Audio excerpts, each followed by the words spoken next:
Have you ever wondered why some artifacts survive the ages yet refuse to give up their secrets? Welcome to Unearthed Secrets, where history whispers through the mysteries left behind. Please subscribe to our channel, give this video a like, and tell us in the comments where you're watching from and what time it is there. Now let's begin. The statue that smiled without eyes. Beneath the earth of France, in the quiet village of Brassempois, there is a cavern whose walls have listened longer than memory. A cavern where shadows linger like ancient breath, where stone has been marked by the rhythm of dripping water, and where silence once sheltered something no one expected to find. Deep inside, archaeologists unearthed a face, a fragment of ivory, scarcely 4 centimeters tall, carved from the tusk of a mammoth that had walked the earth tens of thousands of years before. But it was no ordinary face. It was a face without eyes, a face that smiled in silence, and it would be known as the Venus of Brassempois. Imagine the Ice Age stretching across Europe. The land was a mixture of tundra and forest, where woolly mammoths roamed, where reindeer herds thundered, and where humans huddled in caves around fires that glowed against the cold. These people were skilled hunters, toolmakers, and artists. Their world was hard, but their minds carried visions beyond survival.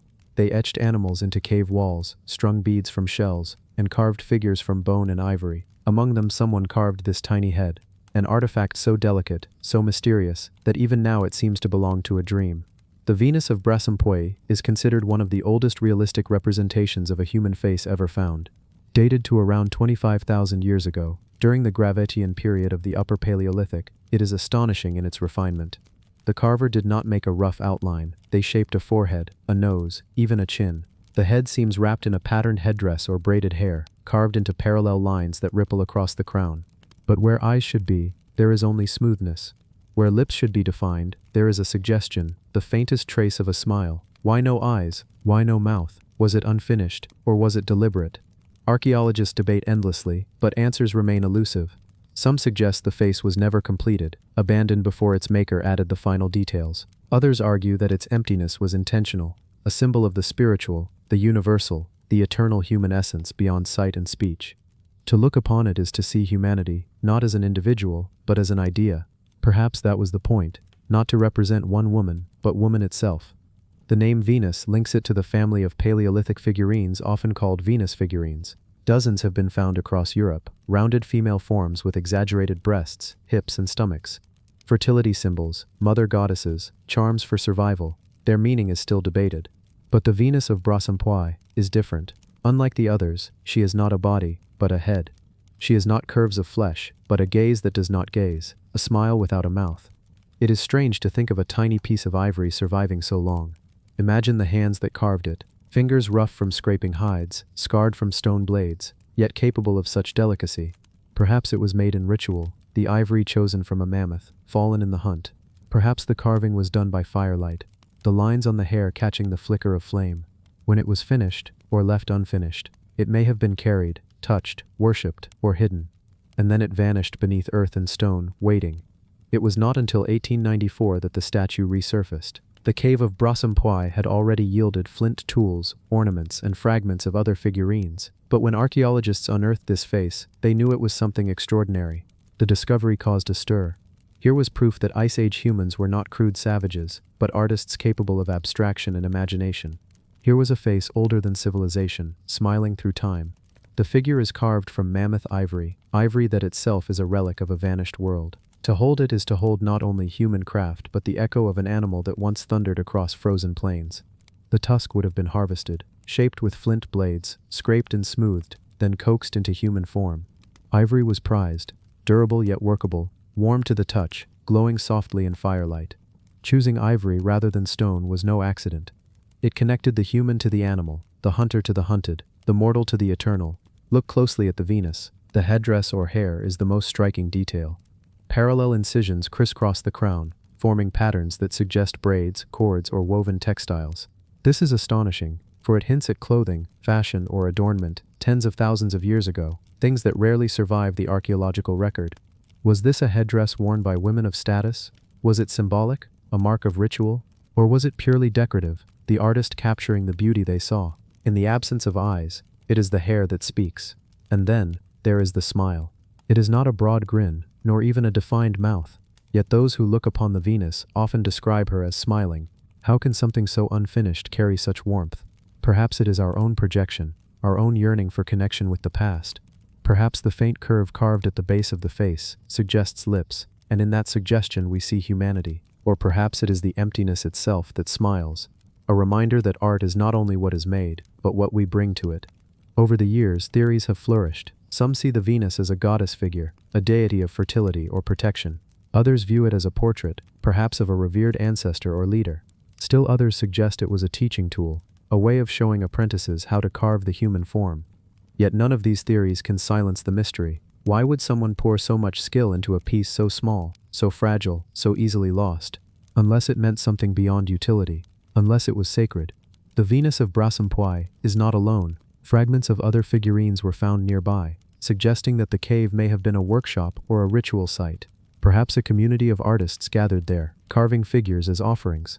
Perhaps it was a sacred place where images were made to connect with unseen forces. In such a place, a face without eyes could be a portal, a mask, a vessel for spirits. Today, the Venus of Brassempouy rests in the Musée d'Archéologie Nationale in France. Visitors peer at her through glass, astonished at her survival. Yet even behind barriers, she holds power. People linger, drawn not by detail, but by absence. She is not what she shows, but what she withholds. She does not meet your gaze, yet you feel she has seen you. What is it about eyes that makes us seek them? To us, eyes are the windows of the soul, the center of recognition. Without them, the Venus is uncanny, human, yet not human. She is faceless, yet more than a face. Perhaps that is why she endures, because she resists completion, because she denies us certainty. Some call her the Lady with the Hood, others simply the head of Brassempouy, but names cannot capture her strangeness. She is not a statue of a person, she is the memory of personhood itself, a smile carved in the Ice Age, still smiling, without eyes. When you think of the span of time, 25,000 years, it is dizzying. Civilizations have risen and fallen, empires built and broken, languages born and lost. Yet this tiny head has remained, silent, fragile, patient. It reminds us that art is older than history, older than writing, older even than agriculture. That before humans built cities, they built meaning.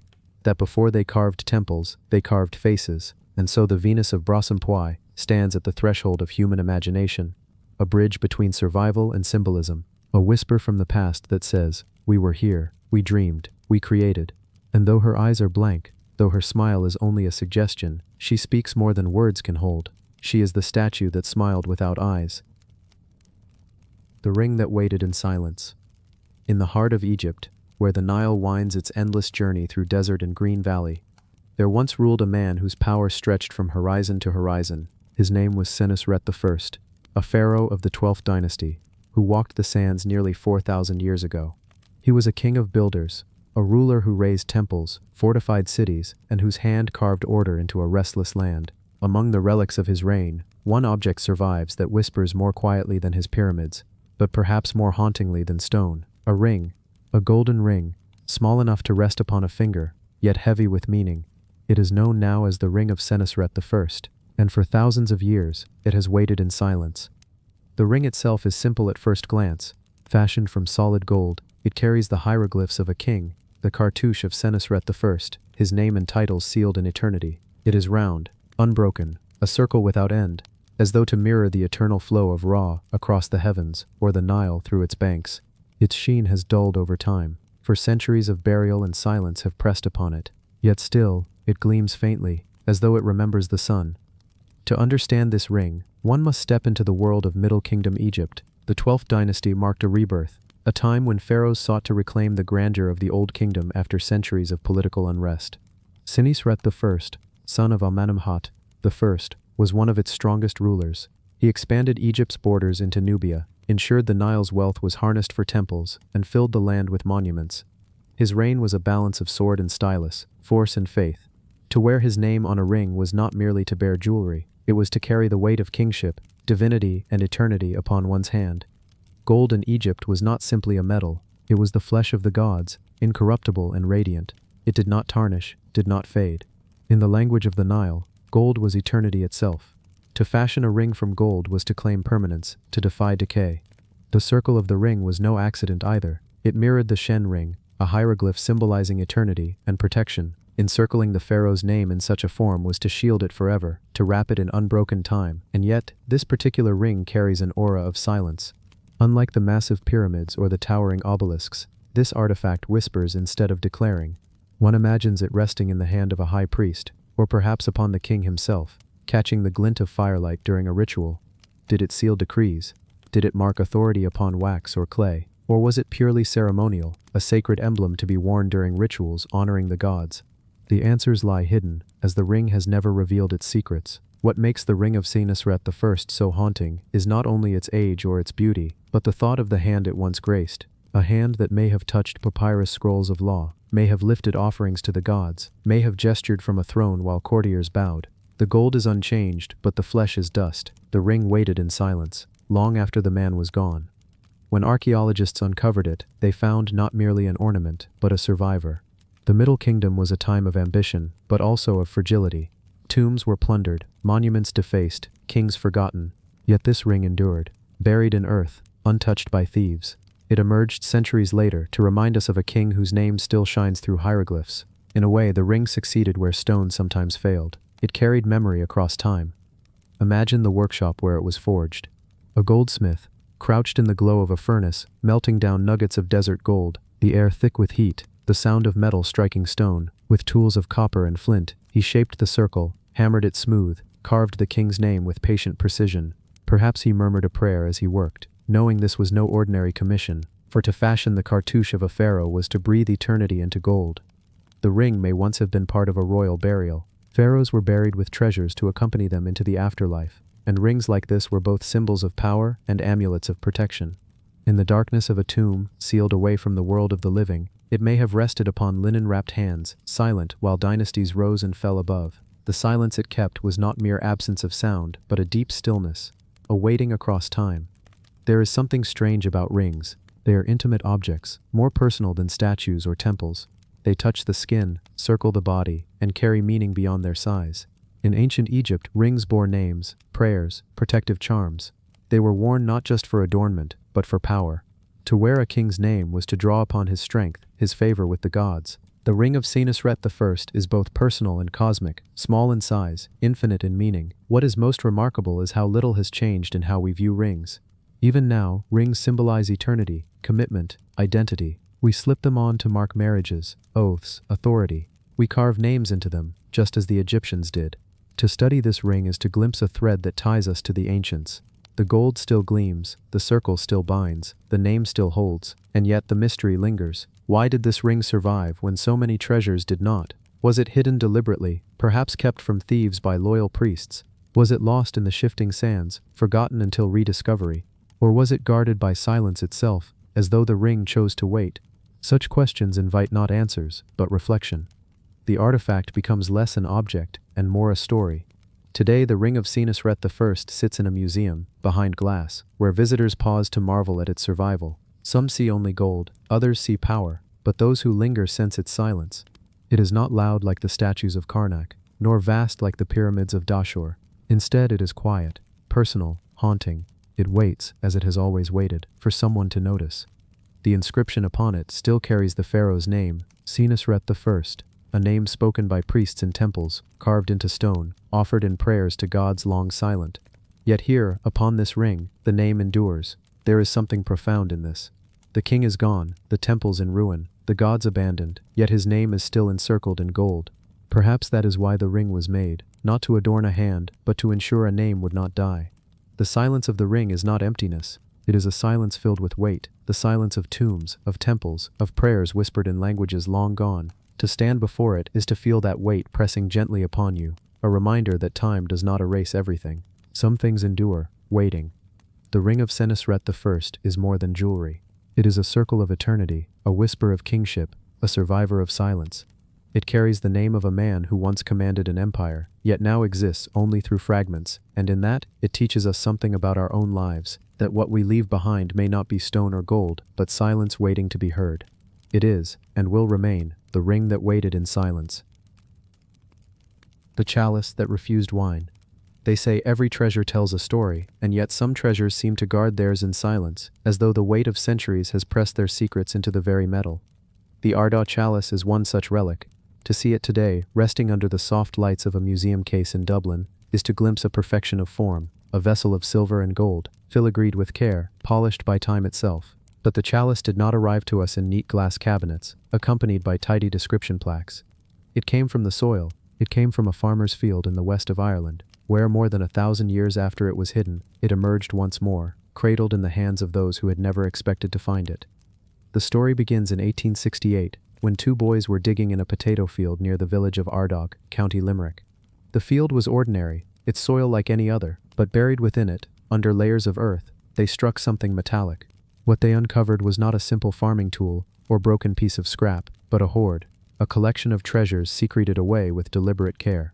Among them lay the chalice. The find was extraordinary.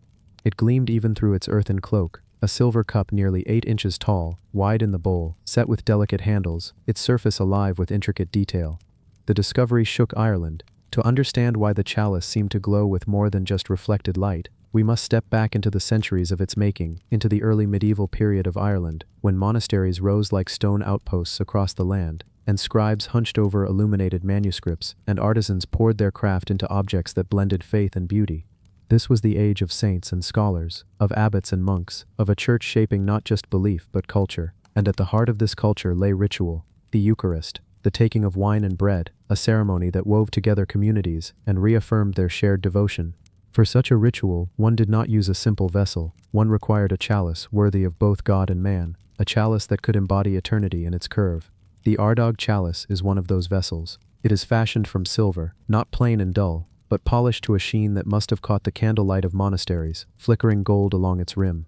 Around its bowl, fine gold filigree patterns bloom like frozen vines, twisting and curling in deliberate harmony. Small inlaid glass studs of deep blue and amber punctuate the design, like stars caught in metal. The handles curve outward in a grace that feels almost organic, as though the chalice were grown rather than forged, and there is detail hidden even where eyes rarely linger. Tiny beasts, interlaced patterns, inscriptions of the apostles' names. Every element sings with devotion and with artistry. But here is where the mystery begins. Why was such a vessel buried? It was not left in the open for reverence. It was hidden, buried in earth, among other items. Brooches, a smaller chalice, pieces of ecclesiastical finery. This was not a careless loss. This was deliberate concealment, and yet no one came back to reclaim it. The chalice sat beneath the soil, century after century, waiting. The burial likely occurred in the 8th or 9th century, a time when Ireland's monasteries faced a shadow of fear, the coming of the Vikings.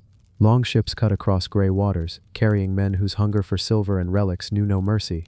Monasteries, with their treasures of both the spirit and the material, were prime targets. Fire and blade followed them inland, and monks had little choice but to hide what they could. Imagine the scene: hurried steps across wet fields, a small group of monks clutching precious vessels wrapped in cloth, eyes glancing over shoulders for sails or smoke. Digging with urgency, they concealed the chalice, whispering perhaps a prayer that it might survive even if they did not. And then, silence. The earth closed. When the chalice rose again in 1868, it had survived what its guardians had not. The Vikings came and went. The centuries turned. The faith that had inspired its making transformed, adapted, and endured. But the chalice remained untouched, as though refusing to yield itself to wine again, as though keeping its bowl empty until the world was ready to see it, not as ritual, but as artifact. And yet, for all the reverence scholars hold toward it, the chalice raises questions that cannot be answered so easily. Was it ever used for the Eucharist, or was it a masterpiece reserved for only the grandest ceremonies? Why does it bear such intricate design in places where no one would normally see? The underside, the hidden curves, unless it was meant for eyes beyond human. Was it only for monks, or for something more symbolic, more cosmic? One detail that lingers in imagination is the inscription of the apostles' names, circling the chalice. They are not random scrawlings, but ordered, deliberate, shining as if to remind anyone who drank from it that they were partaking in a lineage stretching back to Christ himself. Yet the chalice now holds no wine, no lips pressed to its rim. It sits behind glass, admired but untouched. In that sense, it is a chalice that has indeed refused wine, a vessel that remains eternally empty. The mystery of the chalice is not only in what it was, but in what it became after being unearthed. It quickly grew into a symbol of Irish heritage, of a culture that had faced centuries of upheaval, but still carried the light of its past. The chalice, in its shimmering silver, seemed to carry whispers of an Ireland that had been both sacred and embattled. It became a mirror of resilience. But imagine again the chalice in its original moment. The monastery is dark but for candles. The chalice is filled with deep red wine. Monks chant in echoing voices. their words vibrating against stone. The chalice passes from hand to hand, its weight more than just silver. In that moment, it is not empty. It is full of faith, of promise, of shared breath. And then, centuries later, it is full of silence, as though the very act of refusing wine became its final role. Perhaps that is the greatest mystery, that a vessel so carefully made for the purpose of holding, of carrying, now exists only as an object of looking. Its function denied, it has become instead an icon. The Ardagh chalice remains one of the greatest treasures of medieval Europe, but more than treasure, it is a story that spans belief, conquest, survival, and rediscovery. A story told not in words but in silver, in gold, in silence, and as long as it rests where it does, in the quiet light of display, it will continue to refuse wine, holding instead the weight of history itself. The gate that counted the dead. There are gates that welcome, gates that divide, gates that mark the threshold between the ordinary and the sacred.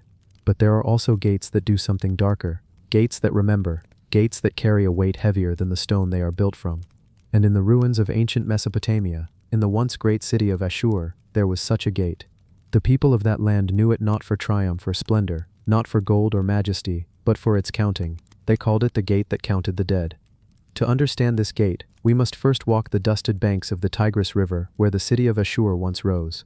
Long before Nineveh became the jewel of Assyria, long before the palaces of Sennacherib and Ashurbanipal filled with reliefs of kings and lions, there was Ashur, the city that gave its name to both empire and god. It was a city of mud brick and ziggurat, a city that breathed devotion, trade, and power. The walls rose high, crenellated, and fierce, encircling temples and dwellings, storehouses and shrines. At its heart stood the great temple of the god Ashur, the divine patron of empire, storm, and sky. But the gates were where the life of the city met the world beyond. Each gate bore meaning. Some were sacred to gods, others to stars or directions. They stood not only as stone barriers, but as cosmic markers, linking the order within to the uncertainty without. And among them, one gate carried a task that chilled even the fiercest warrior. For through this gate, every campaign was measured, every return was tallied. The living marched in, and the dead, though unseen, were recorded all the same. Picture an Assyrian army on its return. Bronze helmets dulled by dust, spears leaning from weary shoulders, banners hanging heavy, captives shuffle in chains, eyes hollow, bodies bent, chariots creak with spoils, vessels of silver, bolts of cloth, carved idols taken from far temples. Ahead, the gate looms. Its towers rise against the horizon, the sun painting its shadow across the earth. At its base stand the scribes, their clay tablets ready, styluses sharp. One by one, the captains step forward, voices steady. They recite numbers, men lost, officers fallen, slaves taken, enemy slain. The scribes press symbols into clay, lines and wedges forming the record. The soldiers march beneath the arch, their footsteps echoing between stone. No names are spoken, the dead are not called, but they are counted, each one a stroke in the city's eternal ledger. And as the last man passes, the tablets are carried to the temple of Ashur, where the god himself may weigh them. The Assyrians were a people of order. Their empire stretched across Mesopotamia, swallowing kingdoms and tribes with relentless hunger. But order for them was not only in conquest, it was in the tally, the record, the clay impression. They believed that by inscribing the world, they could control it, that even death, wild and formless, could be given shape if pressed into the neat lines of cuneiform. And so the gate was built not to glorify, but to record, to remind the people of Ashur that empire was measured not only in wealth but in blood. There are whispers too of another role. Some believe the dead of Ashur, whether soldier or citizen, were carried through the gate on their final journey. Bodies shrouded in linen, perfumed with oils, borne on wooden litters. The mourners walked slow, their laments rising in the air. As the body passed through, it was entered in the count. To die in Ashur was to leave by the gate, to be tallied, to be given over to the silence of clay. If this is true, then the gate was not only for armies, but for all who lived and died within those walls. It was the city's final witness. The symbolism ran deeper still. In Assyrian belief, the afterlife was not paradise, but a dim shadowland where the dead drank dust and moved like ghosts. It was a realm bleak and endless, yet the living could ease it by proper burial and remembrance. To be counted at the gate may have been a way of ensuring the dead were not forgotten, each life marked, each soul entered, no one slipping into oblivion unrecorded. The gate became in this sense both archivist and mourner, stone and silence binding memory against the wash of time. But if the gate remembered, who remembers the gate? When Ashur fell, first to the Babylonians, then to the Medes, then finally left to crumble under centuries of neglect, the gate's stones collapsed. Fires consumed the city. Statues of gods were carried off, their faces broken, palaces burned. Ashur, once the breath of empire, became a husk. The Tigris flowed on, unconcerned, winding past ruins where shepherds grazed flocks. The gate that counted the dead was lost. Its clay tablets, if not shattered, sank into the earth. The names of those once tallied are dust. Yet in excavation, fragments whisper. Archaeologists in the 20th century unearthed foundations, mud brick walls, shards of inscribed tablets. Among them were records of war tallies, not tied to a single gate but woven into the city's fabric. Piece by piece, scholars traced the outlines of ritual and order. Some inscriptions spoke of numbers carried before the god Ashur. Others described gates with names tied to omens, celestial bodies, or divine attributes. From these fragments the image emerged, a gate where the dead were reckoned, and though the stone lies broken, the idea remains. The gate that counted the dead is more than a ruin, it is a symbol of the Assyrian mind, that relentless urge to bind chaos in number, to order the unordered, to measure even mortality. In our world, we count too: population, loss, statistics of war. But in Ashur, the act of counting was not only practical, it was sacred. Each mark pressed into clay was a prayer. Each tally, a kind of offering. The gate stood as the threshold where life became record, and record became eternity. Walk there now, among the ruins. The air is dry, the earth cracked, the Tigris moves slow, its surface catching the sun in brief glimmers. The walls of Ashur lie low, their bricks worn by centuries. Where the gate once stood, there is only an outline, a scar of stone. And yet, as you pause, the silence feels heavy. It is as if the ground still holds the echo of footsteps, the murmur of captains reciting numbers, the scratch of styluses in clay. You cannot see the soldiers, but you feel their passage. You cannot hear the lament, but you sense its weight. The gate is gone, yet the memory counts still. And so, the gate that counted the dead lingers not in stone but in idea. A gate that reminds us that empire is not only triumph, but sacrifice.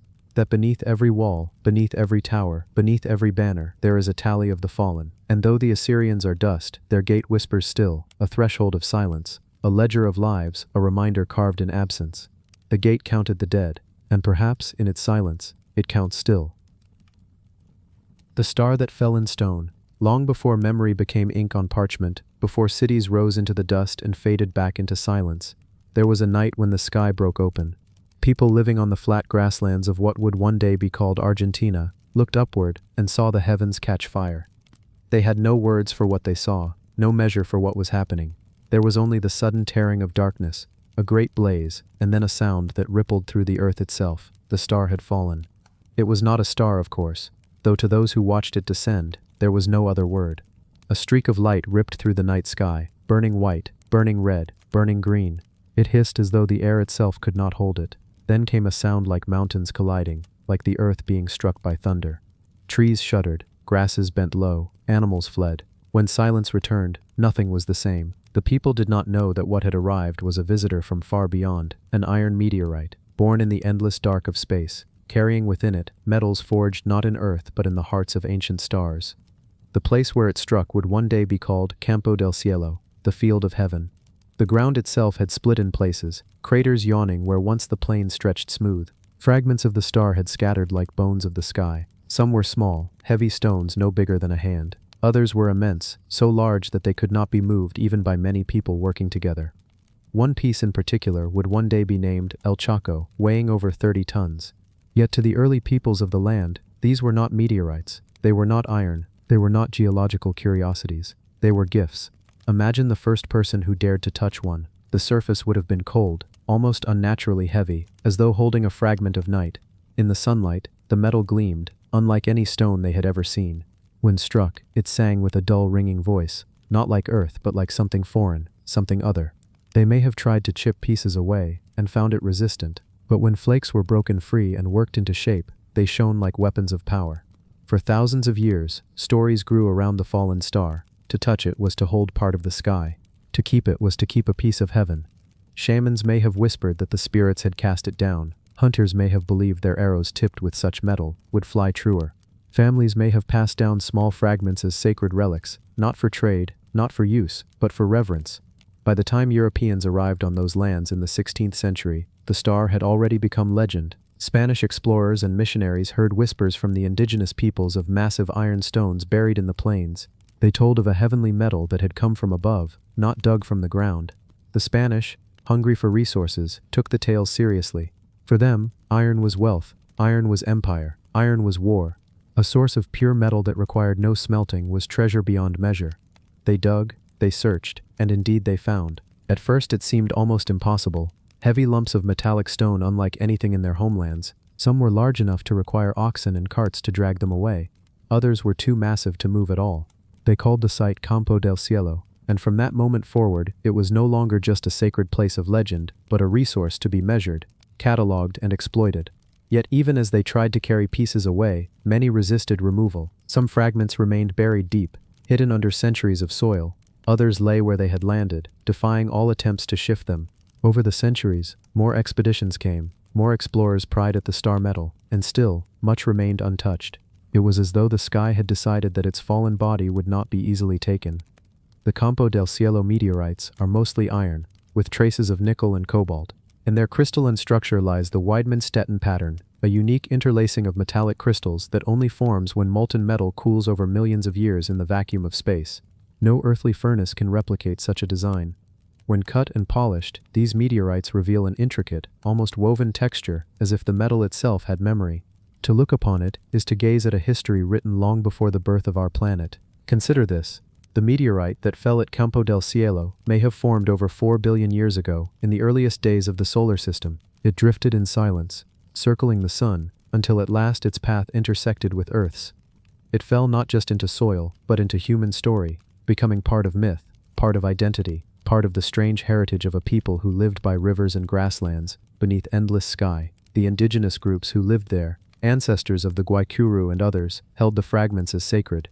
Some oral traditions suggest the stones were pieces of the moon, or gifts from celestial beings. To them, these were not just rocks of metal, they were alive with meaning. The Spanish saw only iron, but the people who had lived with the stones for generations knew they were more than resource. They were memory of a night when the earth itself had been visited. In the centuries that followed, the stones were pulled into museums, into collections, into scientific reports. El Chaco, the largest, was studied, weighed, catalogued. Yet even in glass cases and on polished stands, the fragments retained something untamed. They had not been born of human craft, they belonged to the silence of space. One story often told is that of the largest fragment unearthed, El Chaco, weighing over 37,000 kilograms. When attempts were made to remove it, the government of Argentina intervened, declaring it a national treasure, immovable, part of the land itself. It was as though the earth refused to give it up, the star refusing to be carried too far from where it had fallen. Imagine standing before it now, beneath the Argentinian sun. The air is dry, the grasses sway, and there, half buried, half exposed, lies a fragment of a star older than Earth. Its surface is dark, pitted, yet smooth in places where hands and rains have touched it. The weight of it cannot be grasped, not just in mass but in time. It has outlived empires. It will outlive us. The Campo del Cielo meteorites remind us that the boundary between heaven and earth is not so fixed as we think. The sky is not untouchable. Sometimes it falls. Sometimes it leaves behind a body of stone and metal that speaks of the stars. For the people who first watched it blaze across the heavens, it was a message, a visitation. For us, it is a reminder that we live not only on Earth but within a cosmos that reaches far beyond.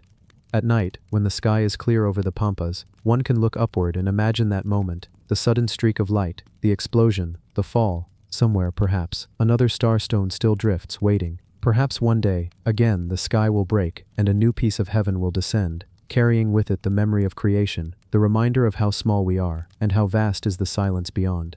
Campo del Cielo still holds many fragments, buried and unseen. Some are enormous, others small enough to fit in the palm. Each is a letter written in metal, addressed to no one, carrying a message no human tongue can speak. They wait, as they always have, in silence, beneath the grasses, beneath the sky that once gave them up.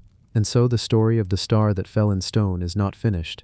It is still being written, in the soil, in the museums, in the eyes of those who visit, and in the whispers of those who remember. The field of heaven remains what it has always been, a place where earth and sky touched, and where a fragment of eternity rests, waiting, heavy, silent, eternal.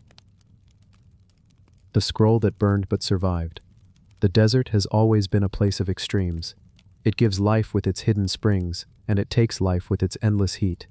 It strips the bones of men and beasts alike, bleaches them under its sun, and buries them beneath shifting sands. Yet the desert does something else, something strange, almost miraculous.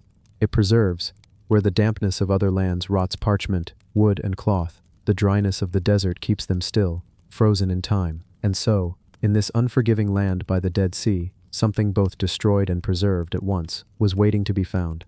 It was nothing more than a blackened lump of carbon, fragile and silent. To the eye, it looked like debris, like a stone or burnt scrap unworthy of attention. But within that fragile husk lay a voice that had once filled a synagogue, a voice that spoke of laws, rituals, and divine words, a voice that had been sealed away by fire, and yet, impossibly endured. This was the En-Gedi scroll, the scroll that burned but survived. Centuries ago, in the village of En-Gedi, on the western shore of the Dead Sea, a synagogue stood. It was not vast like the Temple of Jerusalem, nor carved in grandeur like the sanctuaries of Rome. It was smaller, humbler, a house of gathering, of prayer, of reading. Within its ark, parchment scrolls were stored, scrolls written by hand, letter upon letter, painstakingly copied by trained scribes. To the people of En-Gedi, they were not just writings, but the living breath of their faith. The words were read aloud, carried through the chamber, echoing beneath its modest roof. Then came fire. We do not know its cause. Some imagine invaders sweeping through, burning as they pillaged. Others imagine an accident, a spark, a candle, a kitchen flame carried by the desert wind. Whatever the spark, the synagogue was consumed. Wood cracked, walls darkened, and the parchment scrolls, fragile as leaves, should have perished completely. And yet one did not. Amid the wreckage, a single scroll remained, not whole, not readable, but there, blackened, brittle, collapsed into a lump of coal-like ash. It seemed dead, and for more than 1,000 years, it was.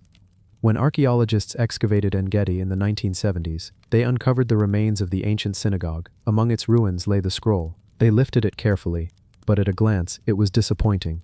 No text could be seen, no words could be traced. It crumbled at a touch. To open it would mean destroying it. To leave it untouched meant never knowing what it said. And so, for decades, the scroll sat, locked inside itself. Imagine the frustration, holding in your hand an object written nearly 1,500 years earlier, knowing that within its layers might be words never seen since antiquity, and yet unable to read them. It was as though the past were mocking those who tried to touch it, offering the shape of its survival, but withholding its meaning. For years, the scroll was catalogued, stored, forgotten by most. It was just another artifact among thousands, too fragile to yield its secrets. Until technology finally caught up with it. The paradox of the En-Gedi scroll is unsettling. Fire should have destroyed it entirely. Fire is erasure, a consuming hunger. And yet here, fire became preservation. By scorching the scroll so thoroughly, it fused the layers into a solid mass. The ink, rich with metals, clung invisibly to the parchment fibers, locked away. The scroll was dead but intact. Its body destroyed, its voice sealed.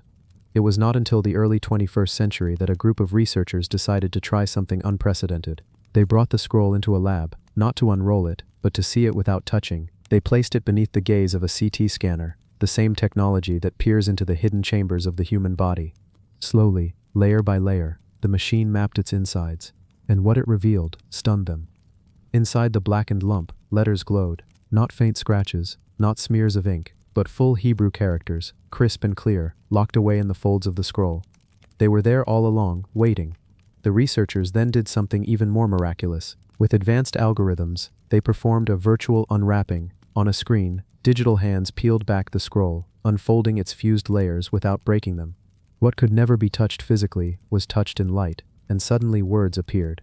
Whole lines of scripture, preserved through fire and ruin. For the first time in 15 centuries, the En-Gedi scroll spoke. It spoke the words of Leviticus. Then the Lord called to Moses, and spoke to him from the tent of meeting, saying, the words were unmistakable. They matched, letter for letter, the Hebrew text still read today. There was no deviation, no corruption. The En-Gedi scroll was a bridge, connecting directly the words of the ancient scribes to the words of modern worshippers. This was not a lost book, not an unknown writing. It was something both stranger and more profound, proof that the text had endured. For centuries, copy after copy had been made by hand, and yet it remained the same. The En-Gedi scroll became the earliest known copy of a biblical book discovered inside a Torah ark, and its survival was not just physical, it was textual. The fire had preserved, not merely the object but the very words. When news spread of the En-Gedi scroll's deciphering, scholars called it a miracle of technology. But for others, the feeling was more unsettling. It was as though a voice had been dragged out of death. A scripture that should have been silenced forever had risen again. Something once thought lost had been resurrected. And if one scroll could speak after 15 centuries of silence, How many more waited in ruins, mistaken for coal, overlooked as rubble? How many relics of ash still whisper beneath the sands of deserts, unheard? The Engedi scroll is both comfort and warning. Comfort that words can survive fire. Warning that silence is not always the end. Today, the Engedi scroll rests in safekeeping, preserved not in the ark of a synagogue, but in a climate-controlled vault. It is no longer read aloud before congregations. Instead, its voice is preserved in digital form, accessible only through screens and reconstructions. But that does not diminish its power. To look upon it is to see contradiction, to see destruction and preservation in the same breath, to hold the truth that fire can both kill and keep alive. The people of Engedi are long gone. Their synagogue lies in ruins. Yet the scroll they cherished endures, not by ink on parchment, not by voice in prayer, but by surviving fire and yielding to machines. And so the story lingers. The scroll that burned but survived is more than an artifact. It is a reminder that survival is never simple, that fire can be both enemy and ally, that words are stronger than ash. When you picture it, black, fragile, lifeless, you might think it dead, but within it is eternity, a voice calling out from silence, a testimony that what should have been lost can sometimes remain. The Engedi scroll is not just a relic, it is a paradox, a miracle born of destruction, a scripture preserved by flame. The scroll that burned but survived. The sword that forgot its edge. The story of a sword is usually the story of sharpness, of iron will, of battle and triumph. But what happens when a sword is remembered not for its victories, but for its silence? In the hills of Austria, where mist gathers like memory and valleys fold into themselves as though holding secrets too fragile to share, there lies a place called Hallstatt. Today it is known for its picturesque lakeside beauty, a village of timber houses and steep roofs clinging to the mountainside. But beneath the calm water and within the earth itself, traces remain of a much older story, a story born before kings and knights, before even the tales of Rome. It was here that a sword was found, not the kind of sword that gleams on a battlefield or clatters in the grip of heroes, but one that had, over the centuries, forgotten its edge. The bronze sword of Hallstatt was unearthed in a land already famous for its salt mines, a resource so valuable it shaped the destiny of entire peoples. Salt was wealth, salt was preservation, salt was survival. Generations of miners dug deep into the mountain, their tools striking against veins of glittering white. And with them came the objects of their time, shoes left behind in tunnels, woven ropes, fragments of wood hardened by time, and the bones of those who labored in the dark. Among these relics of everyday struggle, the sword stood apart. It was not just a tool, nor a thing of daily use. It was a symbol, perhaps an offering, or perhaps the silent companion of a warrior who had laid it down for the last time. When first brought to light, the sword appeared unremarkable to the untrained eye. It did not shine. Its blade was dull, its edge long gone. The bronze, once burnished and proud, had given way to green corrosion, a mottled surface of age and memory. But closer inspection revealed artistry, lines etched with care, a balance in its form that spoke of makers who understood not only function but beauty. Bronze, an alloy of copper and tin, was precious. To forge a sword required not only skill, but resources gathered from far distances. The tin might have traveled across mountains, carried through trade routes that stretched like veins across prehistoric Europe. To hold this sword, even in its ruined state, was to hold proof of connections that spanned beyond valleys and lakes, a network of people and places tied together by need and ambition. But the most haunting thing about the Hallstatt sword is that it no longer bore the bite of a weapon. It had become something else, something softer, a relic of intent rather than of act. In this way, it asked its own question. Was it ever meant to kill, or was it from the beginning a ceremonial object, forged to be admired, to be offered, to be remembered? Many archaeologists have debated its purpose. Some say it may have been wielded in combat, its edge now lost only through the patient work of time. Others suggest it may have been a grave good, a sword made not for war, but for the journey beyond life, placed beside a body to guard its passage into whatever lay beyond. Hallstatt itself gives context to such speculation. The site is layered with burials, tombs filled with grave goods that tell us of a society steeped in hierarchy and ritual. Chieftains were laid to rest with weapons, ornaments, and imported luxuries. Women were adorned with brooches and beads, their attire preserved by the salt air of the mines.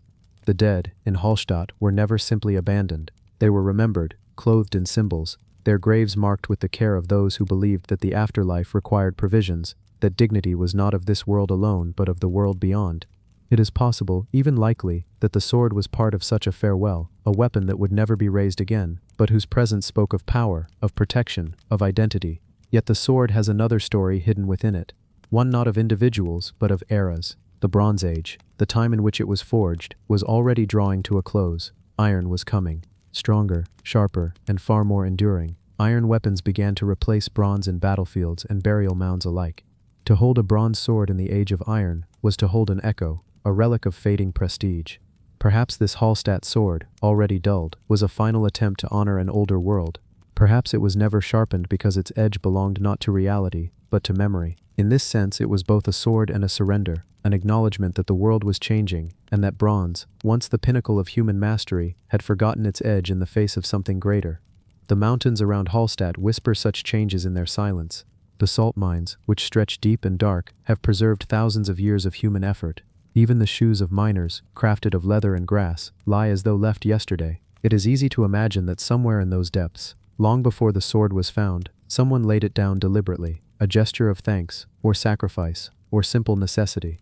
A miner, perhaps, who carried it not as a weapon but as a talisman, an heirloom from ancestors who once lived by the sword's edge. When he descended into the depths, he may have left it behind, as payment to the mountain that gave him life. Or perhaps it was taken into the earth by accident, lost in collapse, sealed away until centuries later the ground offered it back, and so the sword speaks in paradoxes. It is both presence and absence, sharpness and dullness, past and present. It reminds us that memory is not always found in triumph or bloodshed, but sometimes in the quiet act of forgetting. A weapon that forgot to be a weapon becomes something entirely new, a story, a question, a symbol of time itself. In museums today, under glass and soft light, the Hallstatt sword rests. Visitors pass by, some pausing to marvel, some moving quickly on to shinier treasures. But for those who linger, who look past the corrosion and imagine the hands that held it, the sword still speaks. Not loudly, not with the clangor of battle, but with the hushed tones of age. It says, "Here I am, a tool that no longer cuts, yet still carves its place in history. Here I am, forgotten by war, remembered by time." And perhaps that is the greatest edge of all, the ability not to destroy, but to endure. The sword that forgot its edge became the sword that could not be erased. Like the mountains of Hallstatt, like the salt mines that breathe the memories of generations, it has outlasted its purpose and found another. Not as a weapon, but as a whisper in the story of humankind. The hills around Hallstatt are quiet now, but the sword remains, a dull blade that gleams only in memory. And in that silence, it asks us to wonder, how many other edges have been forgotten, buried beneath soil and stone, waiting not to cut, but simply to be seen again. The tablet that whispered numbers. In the dry plains of Mesopotamia, where rivers once braided the earth with fertile threads of life, there lies the memory of a tablet. At first glance, it seems so small, so unassuming. A fragment of clay, hardened by fire, marked with neat impressions. And yet within those impressions lies something extraordinary. Something that whispers across 4,000 years of silence. This is Plimpton 322, a tablet unearthed not in a golden tomb, not in the wreckage of a palace, but among the scattered remains of scribal tradition, where numbers lived and breathed long before most of the world even thought to count them. It has been called the strangest mathematical artifact of antiquity, a clay fragment that dares to suggest that the people of Mesopotamia, thousands of years ago, may have known far more than we give them credit for. The story begins with clay. In Mesopotamia, clay was everything, more abundant than wood, more enduring than parchment. To write was to press a reed into wet clay, leaving behind wedge-shaped marks that hardened into permanence when baked or left in the sun. With clay came records, lists of sheep, accounts of barley rations, contracts of marriage, hymns to the gods. And with clay came numbers, because numbers were the skeleton of Mesopotamian life. They were the measure of harvests, the weight of silver, the span of land, the depth of canals. They were the quiet governance of the world, written in wedges. Plimpton 322 is one such tablet, but its numbers are unlike the tallies of sheep or grain. Written in the script of cuneiform, across 4 columns are 60 sets of figures arranged with care. The script is ancient, the format puzzling. Scholars who first studied it puzzled too. What were these numbers for? They were not accounts, nor lists of offerings, nor even astronomical tables. Slowly patterns emerged. The numbers related to right-angled triangles, ratios, proportions, side lengths. The more they looked, the more it resembled something astonishing, a trigonometric table, older by more than a millennium than anything we once believed possible. But let us step back. The Babylonians did not use numbers as we do, in tens and decimals. Their mathematics lived in base 60, a system we still echo today when we divide an hour into 60 minutes, or a circle into 360 degrees. For them, 60 was harmony, divisible by so many smaller numbers, a system that fit the rhythms of their trade and their skies. To us, their notation seems strange, but to them it was elegant. On Plimpton 322, these sexagesimal figures sit patiently, waiting for interpretation. Each row may represent a Pythagorean triple, a set of whole numbers that satisfy the relationship we call the Pythagorean theorem. Though the Babylonians lived more than 1,000 years before Pythagoras was even born, so was it a school text, a scribal exercise in calculation, or was it something greater, a handbook for builders, astronomers, or priests? We cannot know for certain, but the possibilities shimmer in the silence. Imagine a scribe, sitting cross-legged on a reed mat, in a dimly lit room, pressing marks into clay. Perhaps he was a student, copying numbers dictated by a master. Perhaps he was a mathematician, compiling a table of values useful for surveying land, laying foundations, or predicting the movements of the heavens. In that moment, he could not have known that his tablet would one day sit in a museum thousands of miles away, scrutinized under modern light. To him, it was just another piece of clay, another attempt to give form to the invisible. The tablet itself is broken, a fragment of what must once have been larger. Its edges are jagged, the lower half missing. It is as though we are listening to a conversation cut short, a whisper that fades mid-sentence. But even in its incomplete state, the content is enough to astonish. For those who study the history of mathematics, Plimpton 322 is not merely a curiosity but a challenge. Did the Babylonians know trigonometry in a form entirely their own? Did they discover relationships between triangles centuries before Greece? Or are we reading into the tablet our own modern expectations, seeing in it more than was intended? The uncertainty adds to the mystery. Numbers, unlike myths or poetry, are often thought to be cold, exact, without ambiguity. And yet here, in the dust of Mesopotamia, numbers themselves become enigmatic, interpretable in multiple ways. They whisper, but they do not shout. They hint, but they do not explain. In this way, Plimpton 322 becomes almost like a riddle carved in clay, challenging us across centuries to understand. Mesopotamia itself was a land of riddles, balanced between flood and drought, between the gifts of the Tigris and Euphrates and the dangers they brought. To live there required calculation: how high to build the canals, how deep to cut the irrigation ditches, how to measure time by the movements of stars. The same people who wrote myths of gods and heroes also built ziggurats, their tiers rising toward the sky with precision that required mathematics. Perhaps Plimpton 322 was part of that same striving, a way to bind heaven and earth through numbers, to turn clay into certainty. There is a haunting beauty in the thought that long before trigonometric functions were written with sine and cosine, long before Greek geometry filled scrolls, someone in Mesopotamia was already exploring the same mysteries. The tablet does not boast of this knowledge. It sits quietly, its cuneiform lines even, its clay worn smooth. It does not claim to be revolutionary. It does not name its maker. It simply endures. When one gazes upon it today, displayed under glass, it is difficult to resist imagining the hands that pressed those marks. They belong to someone who lived in a world utterly different from ours, and yet not so different at all. They too measured, calculated, sought to understand. They too lived in a society where knowledge was power, where scribes were gatekeepers of secrets that most could not read.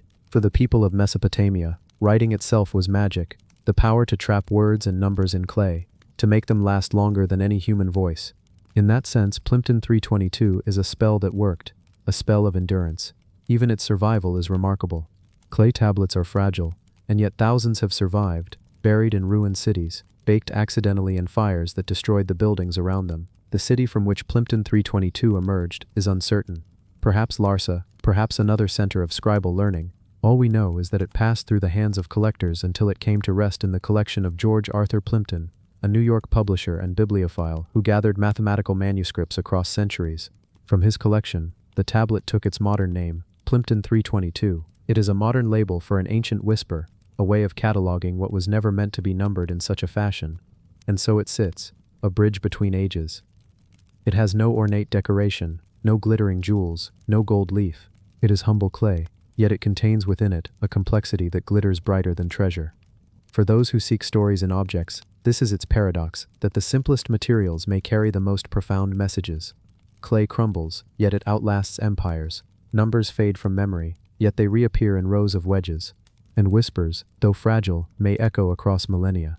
The tablet that whispered numbers is not merely a relic of mathematics. It is a reminder that knowledge is not linear, not owned by any one people or time.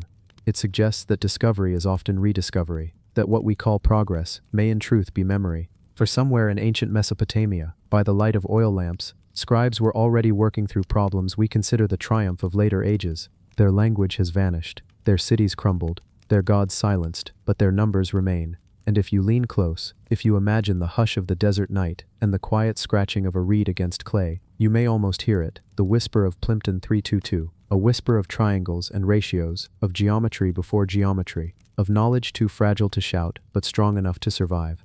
A whisper that says, I was here, I was counted, I was known, and though the world forgot me, I did not forget the world. The bell that waited for silence. In the heart of Moscow, where towers of red brick rise against the sky and the gilded domes of cathedrals catch the shifting light, there rests a monument unlike any other. It is not a palace, though it lies within one. It is not a fortress, though its weight could crush stone. It is a bell, though it has never rung, never called worshippers to prayer, never marked the passing of hours.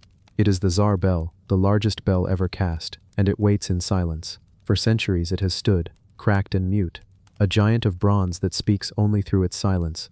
To see it is to feel the paradox of its existence, so vast, so carefully wrought, and yet so silent that it seems less an instrument of sound and more a sculpture of waiting. The story of the Tsar bell begins with ambition, and ambition often carries with it both grandeur and ruin. It was the 18th century, the reign of Empress Anna Ivanovna, niece of Peter the Great. Russia was expanding, its tsars and empresses eager to display their might, not only through armies and ships, but through monuments of faith and power.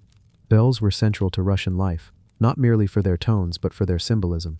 In the Orthodox tradition, the voice of a bell was the voice of heaven itself, a sound that sanctified space, that carried prayers upward, that bound earth to the divine. To cast the greatest bell in the world was not only an act of artistry but of devotion, of declaring Russia as the inheritor of both faith and power. The craftsmen chosen for the task were masters of their trade, Ivan Motorin and his son Mikhail, founders skilled in the dangerous alchemy of fire and metal. They were entrusted with creating a bell unlike any seen before, larger than any that had ever been attempted. It was to weigh over 200 tons, to stand more than 20 feet tall, to be adorned with reliefs of saints, angels, and the likeness of the Empress herself. The project would require not only technical skill but daring, for bronze on such a scale had never been poured. Furnaces had to be dug deep, molds prepared with precision, channels carved so that molten metal could flow evenly into every curve and detail. For months the Motorins labored, building the great mold in a pit within the Kremlin itself, near the Ivan the Great bell tower. Wood was gathered in staggering amounts to feed the fires. Bronze was assembled from older bells, cannon, and ornaments, melted together into a new body. When at last the furnaces roared and the metal ran like a river of flame, the casting was done. Out of earth and fire, the Tsar bell was born. But creation is never without risk. Soon after the bell was cast, tragedy struck. A great fire swept through the Kremlin in 1737, consuming buildings, scorching walls, threatening everything in its path. The bell, still cooling in its pit, was exposed to searing heat. To save it, water was thrown upon the mold, and in that violent clash of fire and flood, the bronze cracked. When at last the mold was broken open and the bell revealed, the damage was clear. A massive fracture ran across its surface, and an 11-ton piece had broken free. What was meant to be the world's greatest voice was silenced before it ever sang, and so the Tsar bell never hung, never swung, never rang. Instead, it was lifted from the earth and placed upon a stone pedestal, a monument to what could have been. Visitors came to marvel at it, to touch its cold surface, to measure themselves against its colossal size. The broken fragment was set beside it, like a scar that could never be hidden. Some saw in its silence a symbol of Russia itself, grand, ambitious, but scarred by tragedy. Others saw only the artistry of its reliefs, the way saints and cherubim seemed to float across its bronze skin. To stand before the Tsar bell is to feel dwarfed. Its surface is vast enough that a man could lie down inside its curve, and indeed stories are told of soldiers or wanderers taking shelter within it during storms. Its weight is so great that no tower could have safely held it, no belfry could have supported its swing. Some say it was destined never to ring, that its silence is its true purpose, that it embodies not sound but the memory of sound, and yet silence can be as powerful as a toll. Imagine what its voice might have been, had it ever rung. The deep, resonant tone of smaller bells already carried across valleys, shaking the air like thunder. What would the voice of a bell so massive have been? Some believe it would have been too low for the human ear to hear directly, more felt than heard, a vibration that would pass through stone and bone, through earth itself. It would have been like the voice of the sky, a sound too large for people to endure. Perhaps it is just as well that it waits in silence, a giant that reminds us of the power of sound by refusing to give it. The Tsar bell is not alone in its fate. Around the world, other massive bells have cracked, fallen, or remained mute, but none are as large, as ambitious, as haunting in their stillness as this one. It is the largest bell ever cast, and its silence is deeper for it.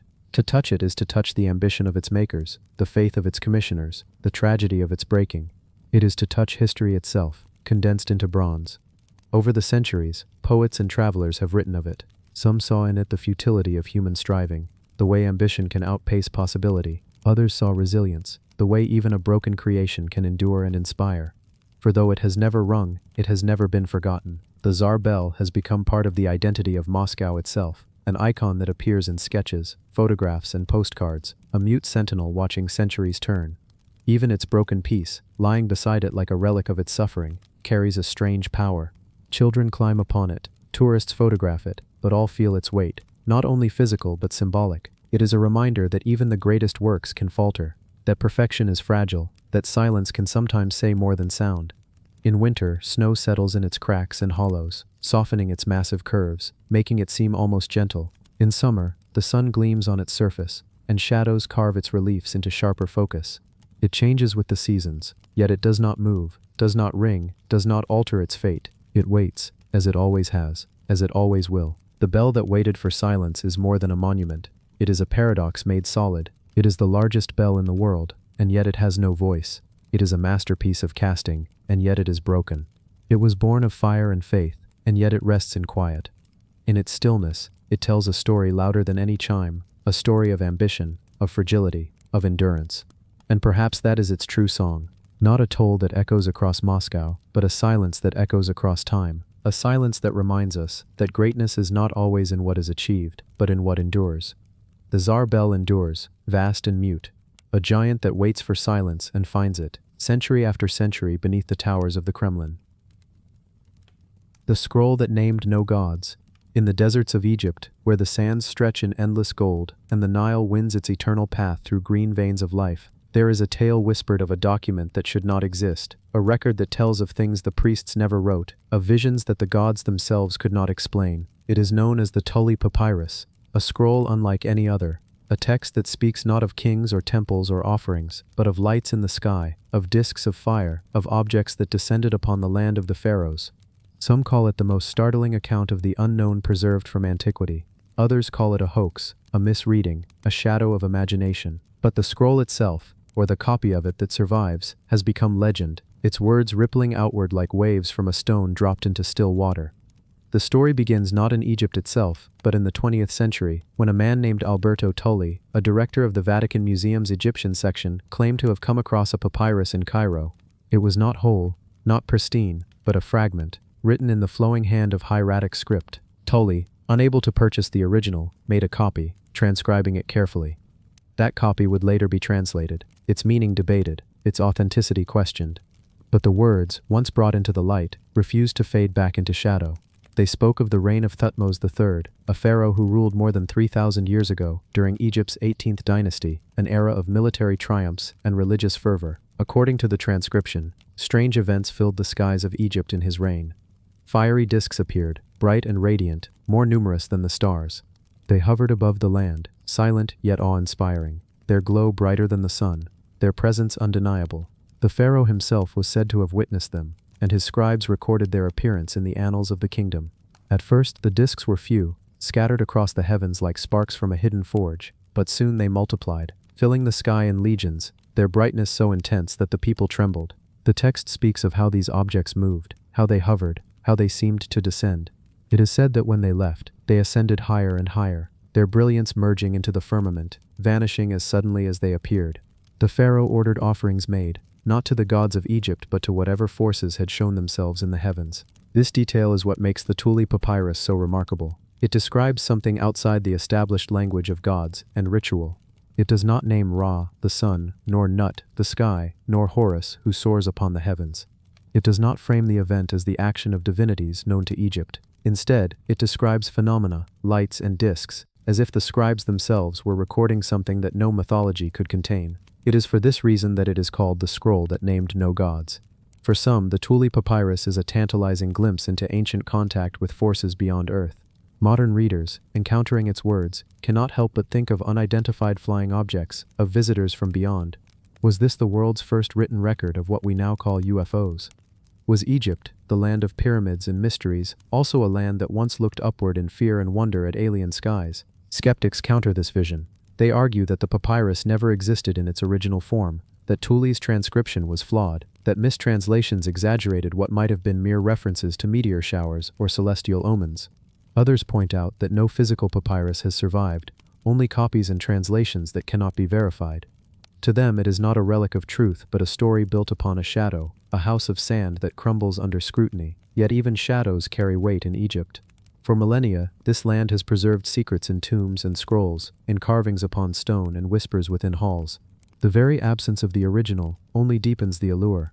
If the Thule papyrus had been lost, what else might lie hidden in private collections, in sealed archives, in forgotten chests of antiquarians who once scoured Cairo's markets?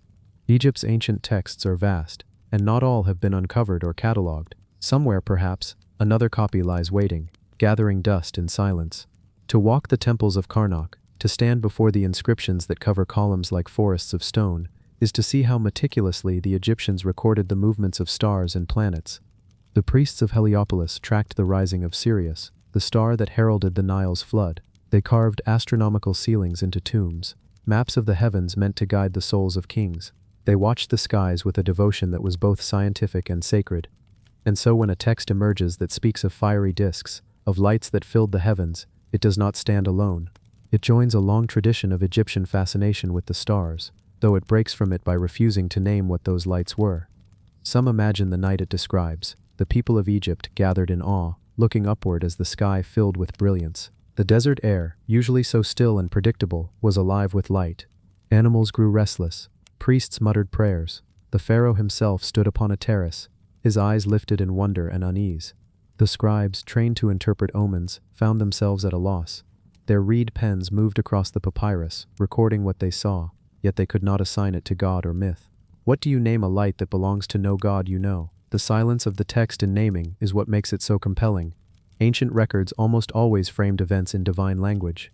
A storm was the wrath of Seth, a flood was the blessing of Hapi, a star was the eye of Horus. Yet here the words are bare, disks of fire, multiplying in the sky, brighter than the sun, rising higher and higher until they vanished. It is a description, not an interpretation. It is a record, not a myth. It is, in a sense, one of the most modern-sounding fragments from the ancient world, and yet the absence of the original keeps it forever in the realm of uncertainty. Scholars cannot weigh the ink, study the fibers, analyze the hand. They can only examine the translation and the story surrounding it. The Thule papyrus, then, exists in a strange twilight, half history, half legend. It is a reminder that our knowledge of the past is often built upon fragile things, upon scraps of papyrus that crumble at a touch, upon inscriptions eroded by wind and sand. Still, the scroll's tale endures. It has entered the lore of Egypt alongside the pyramids and the Sphinx, the Valley of the Kings and the lost tombs still buried in desert hills. It lingers in books, in whispered debates, in the imagination of those who look up at the night sky and wonder if what we see is what they once saw. Perhaps the ancients were not so different from us, standing beneath the same stars, feeling the same awe, asking the same questions when lights appeared that did not belong. The scroll that named no gods is more than a mystery of Egypt. It is a mirror of ourselves, of our own hunger to explain the unexplained, of our readiness to see in the past echoes of our present. Whether it was true or false, misread or authentic, it speaks to the eternal human impulse to record what stirs the skies. The pharaohs are long gone, their temples in ruins, their names worn down by time, but the image of disks of fire filling the heavens still captures the imagination. And so the Thule papyrus remains, suspended between history and legend, between skepticism and belief, between gods and nameless light. It may never be proven, may never be held in a scholar's hand, may never be displayed in a museum, but in its silence, in its refusal to name gods, it speaks louder than many other texts. It whispers that perhaps not all the mysteries of the past are locked in stone and tomb. Some drift above us, written in light across the sky, waiting as they did long ago for eyes to look upward in wonder. The vase that held no water. The Portland vase, at first glance, looks like nothing more than a delicate piece of ancient glass, dark as midnight and covered in pale white figures that seem to float upon its surface. To the untrained eye, it could be mistaken for ornament, a mere vessel meant for holding wine or oil. But it is a vase that has never held water. never been filled, and never been poured from. It was made not for utility but for memory, for mystery, for something that lingers in the silence between ritual and eternity. It was born in the days of Rome's empire, somewhere between the 1st century BCE and the 1st century CE. In a world where glassblowing was a new art, yet already refined into wonders that astonished even emperors, the Portland vase is the crowning jewel of that fragile craft, a cameo glass masterpiece, carved from a thick layer of opaque white over a vessel of deep cobalt blue, the colors merging like moonlight pressed against the night sky. The figures etched upon its sides are not mere decoration, they are scenes frozen in eternal ambiguity, a puzzle scholars still cannot solve, stories suggested but never finished, myths whispered but never named. It was discovered centuries later, far from the bustling Rome of its origin, buried in the soil of a tomb near the ancient Appian Way. The tomb was believed to be that of Emperor Alexander Severus, though certainty has never been won. The vase was not found in splendor, not resting in a shrine, but half forgotten among relics of death. And yet, unlike gold and bronze treasures that could be melted or reshaped, the Portland vase endured. Its purpose remained unreadable, its beauty untarnished, its silence unbroken. What makes the Portland vase so arresting is not only its survival but the scenes upon its glass. On one side, a reclining man rests beneath a draped cloth of stone, gazing toward a woman seated before him, while a second woman stands at the edge, gesturing, warning, or perhaps inviting. On the other side, a woman approaches a veiled figure while another watches, leaning upon a staff, her face unreadable. Between these fragments of gesture lies uncertainty. Some say the figures represent the marriage of Peleus and Thetis, the parents of Achilles, the doomed hero of the Trojan War. Others claim it shows the story of a mortal seduced by a god, or perhaps the tale of the Roman household gods themselves, caught in moments of transition between mortal and divine. No inscription explains them, no companion scroll was ever found to anchor meaning to these delicate faces. The Portland vase whispers only an image, leaving interpretation to drift like a dream, and this silence is perhaps its greatest power. For 2,000 years, people have argued, imagined, and projected themselves upon its pale figures, each scholar or poet remaking the story anew. But the vase's journey is as mysterious as its creation. After being buried for centuries, it surfaced in the Renaissance, when collectors of ancient curiosities scoured Rome for relics of a forgotten grandeur. It passed through the hands of noble families, admired in shadowed palaces and guarded cabinets. Then it traveled to England, where it entered the possession of William Hamilton, a man famous for his collection of antiquities. It was later acquired by Margaret Cavendish Harley, the Duchess of Portland, whose name it still carries. It was never a vessel for wine, never a jug for pouring. Instead, it became a vessel for obsession, desire, and the unending human hunger for mystery. But beauty does not always inspire reverence. In 1845, a man named William Lloyd, lost in despair and madness, hurled the vase against the marble floor of the British Museum. Shards scattered like fallen stars. The elegant cameo scenes splintered into nearly 200 pieces. For a moment, it seemed as if its long endurance had ended, its silence finally shattered beyond repair. Yet through painstaking effort, conservators pieced it together again, as if reassembling a dream. Even broken, it resisted oblivion. Its scars are faint now, nearly invisible to the casual eye, but those who look closely can see them, the fine fractures that remind us that beauty is always on the edge of ruin. The Portland vase has been called the most studied piece of glass in the world, not because it tells us what it is, but because it refuses to do so. Its defiance lies in its refusal to be clear. What gods are shown here? What story is told in the scenes? What ritual required such precision, such art, such devotion? None can say with certainty. Some believe it was a wedding gift, meant to tie mortal lives to divine stories. Others think it was a funerary offering, a silent companion to the dead, holding not water but memory, not wine but myth. And then there is the craft itself. To make such a vase in the early Roman era required techniques nearly lost to time. Layers of molten glass were fused together, one dark, one light. Then, with patient skill, artisans carved away the white layer, leaving figures in relief against the blue beneath. It was an art closer to sculpture than pottery, a slow chiseling of fragile material, where one wrong slip could ruin years of work. That such a piece survived the fire of creation, the burial of centuries, the violence of madness, and still rests before us today, is almost impossible. It should not exist, and yet it does. Even in its silence, it exerts influence. Josiah Wedgwood, the English potter of the 18th century, became captivated by the Portland vase, and he labored for years to replicate it in his jasperware, an experiment that transformed ceramics forever. Others painted it, etched it, studied it, each generation adding its own interpretation, as though the vase itself invited endless retelling. And yet, what if the vase was never meant to be understood? What if its purpose was to remind us of the limits of knowledge, to show that not all beauty yields to explanation? Perhaps it was designed to embody mystery, to outlast the empires that rose and fell around it. Rome collapsed, kingdoms shifted, dynasties ended, but the Portland vase remained, its figures forever reaching, forever waiting. When you stand before it today, in the quiet halls of the British Museum, it does not explain itself. It does not whisper its true story. Instead, it meets your gaze with silence, a silence more profound than words. It reminds you that not everything is meant to be poured out like water. Some vessels exist only to hold absence, to keep their secret sealed. The Portland vase, the vase that held no water, is not an answer but a question. And it is in that question that its power lies. For as long as it stands, it will ask us to look closer, to wonder deeper, to accept that some mysteries are meant not to be solved but to be lived with endlessly, silently, beautifully. The scepter that bowed to none. The scepter of Dagobert is not a crown, not a jewel, nor a throne, yet it carries with it the presence of a king who refused to bend before any mortal hand. It is a slender rod of gold, scarcely more than a meter long, but in its gleam lies the condensed power of centuries. Forged, according to tradition, in the 7th century of our era, the scepter was made for Dagobert I, one of the last Merovingian rulers of the Franks. It was said to be shaped under the hands of Saint Eligius, the legendary goldsmith who later became a saint, a craftsman whose touch could turn metal into eternity. At first sight it seems a simple object, a golden staff topped with the form of a man astride a bird, wings outstretched as though about to take flight into the sky. Yet simplicity is deceptive. In the lines of that tiny figure, half man, half symbol, scholars see the residue of a world caught between gods and kings, where pagan echoes whispered beneath Christian words, and where kings ruled by divine favor rather than earthly armies.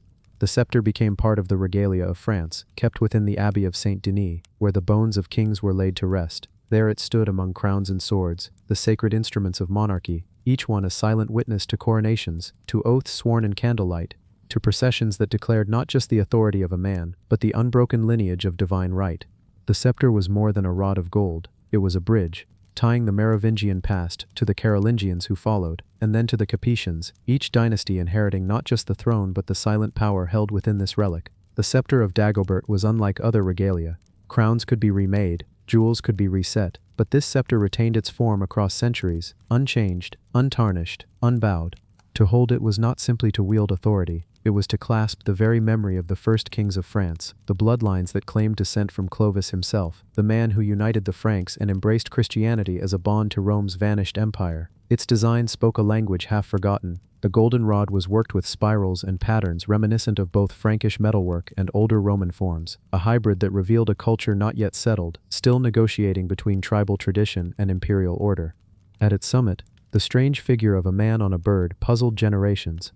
Was it the image of a god now forgotten, a remnant of pagan mythology preserved in gold? Was it Christ triumphant, stylized into abstraction, or was it Dagobert himself, raised above earth, riding a bird as symbol of the soul's flight to heaven?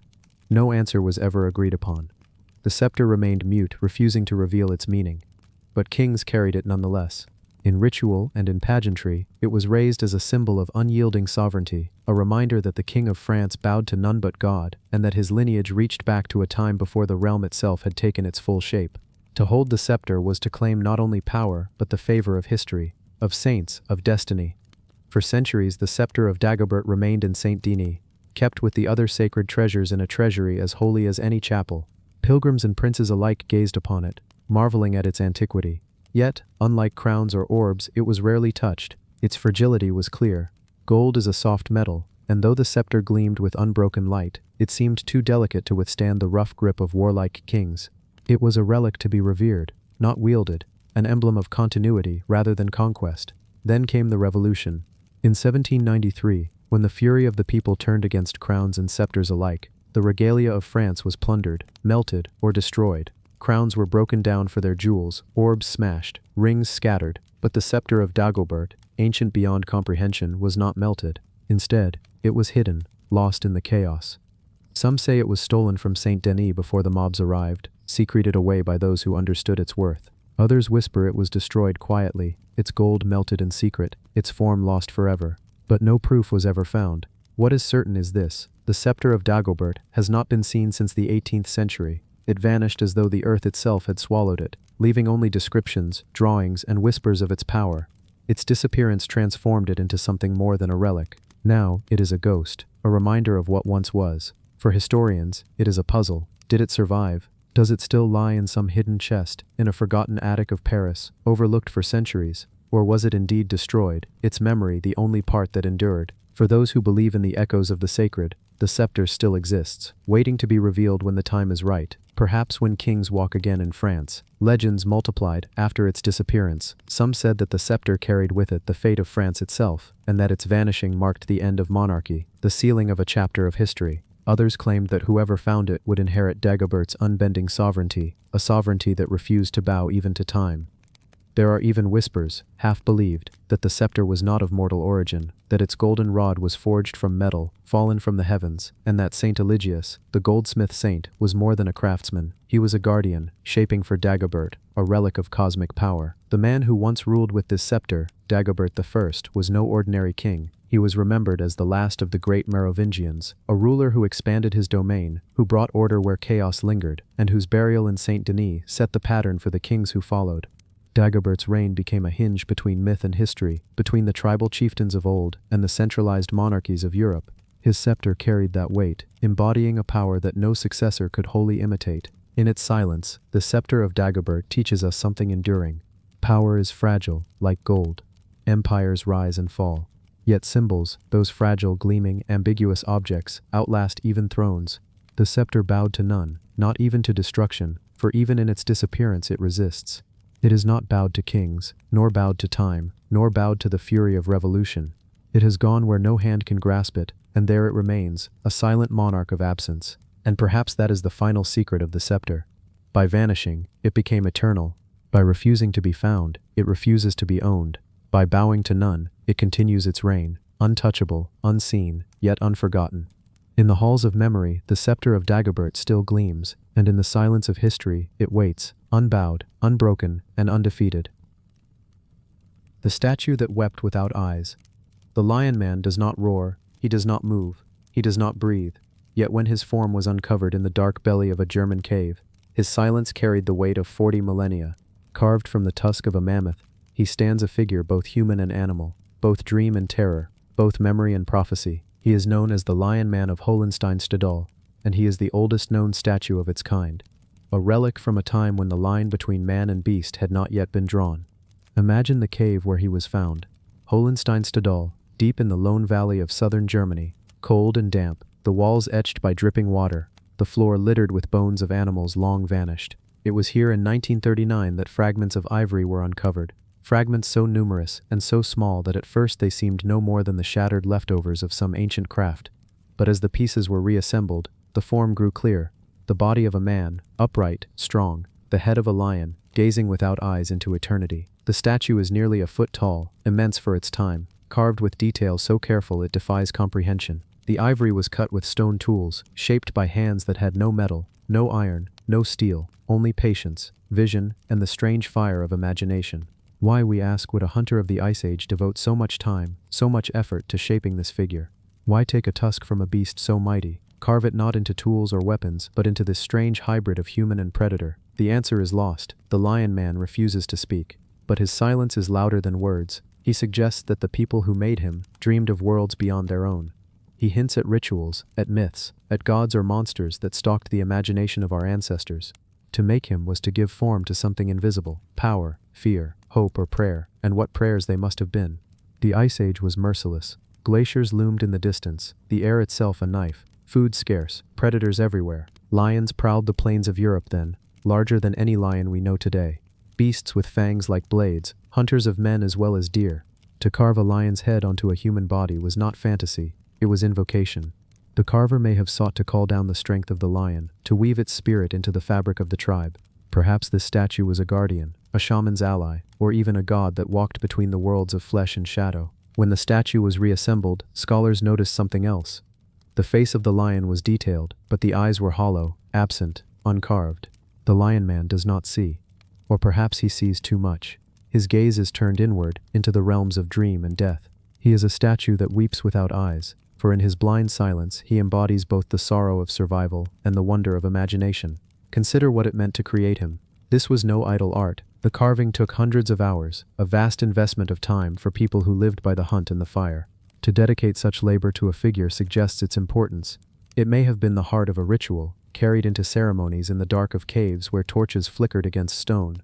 It may have been the centerpiece of stories told by firelight, myths of a time when men and lions were kin. It may even have been a totem for transformation, a vision of what humans dreamed they could become, half beast, half god, masters of a world that threatened to consume them. When we gaze upon the Lion Man today, we are not simply looking at a piece of ivory, we are staring into the oldest known myth. This statue predates writing, predates agriculture, predates the wheel. It comes from a time when survival itself was a daily battle. Yet even then, humanity paused to imagine, to create, to give shape to something more than hunger and cold.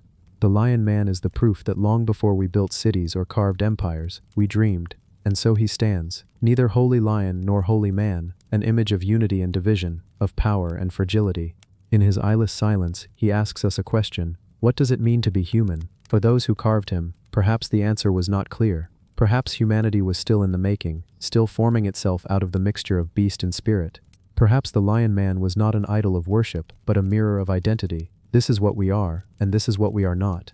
The fragments of the statue were found scattered, broken, as though shattered deliberately. Was he destroyed in anger, his power feared? Was he sacrificed, his spirit released? Or was he simply broken by the weight of earth and time? No one knows. But the pieces were preserved by the cave, waiting tens of thousands of years until we were ready to see them. When we did, the world changed. The Lion Man became not just an artifact, but a revelation. Here, in ivory and silence, was proof that imagination was older than history, that the human mind has always sought to leap beyond itself, to merge with beasts, gods, and dreams, that art, story, and faith are not luxuries, but foundations of our being. The Lion Man wept without eyes, but his tears watered the roots of humanity. His silence speaks across 40 millennia, reminding us that though kingdoms rise and fall, though empires burn and vanish, the dream of becoming more than ourselves remains. He is no longer hidden in the cave. He stands in a museum now, where light and eyes fall upon him daily. Yet still he keeps his silence, still he refuses to explain, still he waits, as he has always waited, for us to listen. Not with eyes, but with the imagination that carved him. The cavern did not change, and yet it always felt different. Those who ventured deep into the limestone belly of Hohenstein-Stadol swore that the walls themselves breathed, as though the mountain inhaled when they entered, and exhaled long after they left. The passageways twisted with the patience of eternity, and in the stillness one could almost hear the soft drip of water echo like a clock that did not count hours, but millennia. It was here, beneath the weight of the earth, that fragments of ivory were found, lying broken yet unforgotten, like a dream half remembered but never entirely lost. The Lion Man had already taken shape in pieces, carved from the tusk of a woolly mammoth that had roamed a colder, harsher world. Each sliver carried the intent of the one who had shaped it, as though the maker's hand had never truly left. The joining of those fragments, painstakingly done by patient hands in our time, revealed a figure that resisted any simple explanation. Too tall to be merely a toy, too deliberate to be accidental, it stood as something in between. The boundary blurred between human and beast, mortal and divine, presence and absence. Its eyes were hollow, its mouth unshaped, and yet it stared back with a certainty that unnerved. Generations of scholars tried to name it. Some spoke of shamanic rites, the merging of hunter and prey. Others whispered of myth before myth, of the first stories that humanity dared to tell around firelight. And still others lingered on the silence of those eye sockets, empty yet impossibly expressive, as though the statue could weep without ever possessing the organs to do so. The question was not only what it was, but why it had been made, and why it had been broken. There were nights when archaeologists handling the ivory reported a strange heaviness in the air. The lamps flickered too easily, their glow pulled thin, as if the shadows drank more than their share. One researcher, years later, admitted privately that during his work on the figure he often dreamed of snowbound hunts, of rivers iced over, of great beasts moving slowly beneath pale skies. He dreamed, too, of voices chanting not in words but in sounds, throats imitating growls, roars, and purrs. He never said the statue had given him those dreams, but he never found another explanation either. The cave itself seemed complicit in the mystery. Hohenstein-Stadol had known visitors long before it was rediscovered in the modern age. Fires once burned on its floors, their ashes layered with bone, stone tools, and pigments. It was a place of gathering, of secrecy, of something important enough to return to again and again despite the cold and the dark. And deep inside, away from daylight, the fragments of the Lion Man waited. How many centuries did it rest in silence, unseen, while above the surface forests grew and vanished, ice sheets advanced and retreated, rivers carved valleys and changed their courses? It is humbling to think of an object surviving so long, its meaning forgotten yet its presence enduring. There is something haunting about survival without memory. A statue without eyes, a god without a name, a ritual without a purpose still manages to endure, carried forward by time itself. Perhaps that is why so many feel an unease before the Lion Man. It is not merely a relic, but a witness, a being that has stood through more ages than any human life can comprehend. Unblinking not because it cannot see, but because it has already seen far too much. In modern museums, it stands under controlled light, its ivory yellowed by age, its form reconstructed but never truly whole. Visitors drift by, hushed by its presence in a way they cannot explain. Children press closer, curious, while adults linger longer than expected, caught by the strange familiarity of the creature. It is not entirely alien. In its stance there is something human. In its head, something bestial. In its silence, something eternal. Some scholars have suggested that the Lion Man may have been used to bridge the boundary between worlds, to speak to spirits, to embody power, to remind its makers that survival required more than sharp spears and warm hides. It required imagination, the ability to see lions where no lion stood, to see gods in the shadows, to see oneself transformed into something greater, something other. To hold such an object was to hold a vision, and yet, not all visions are kind. Legends grow quietly around such things.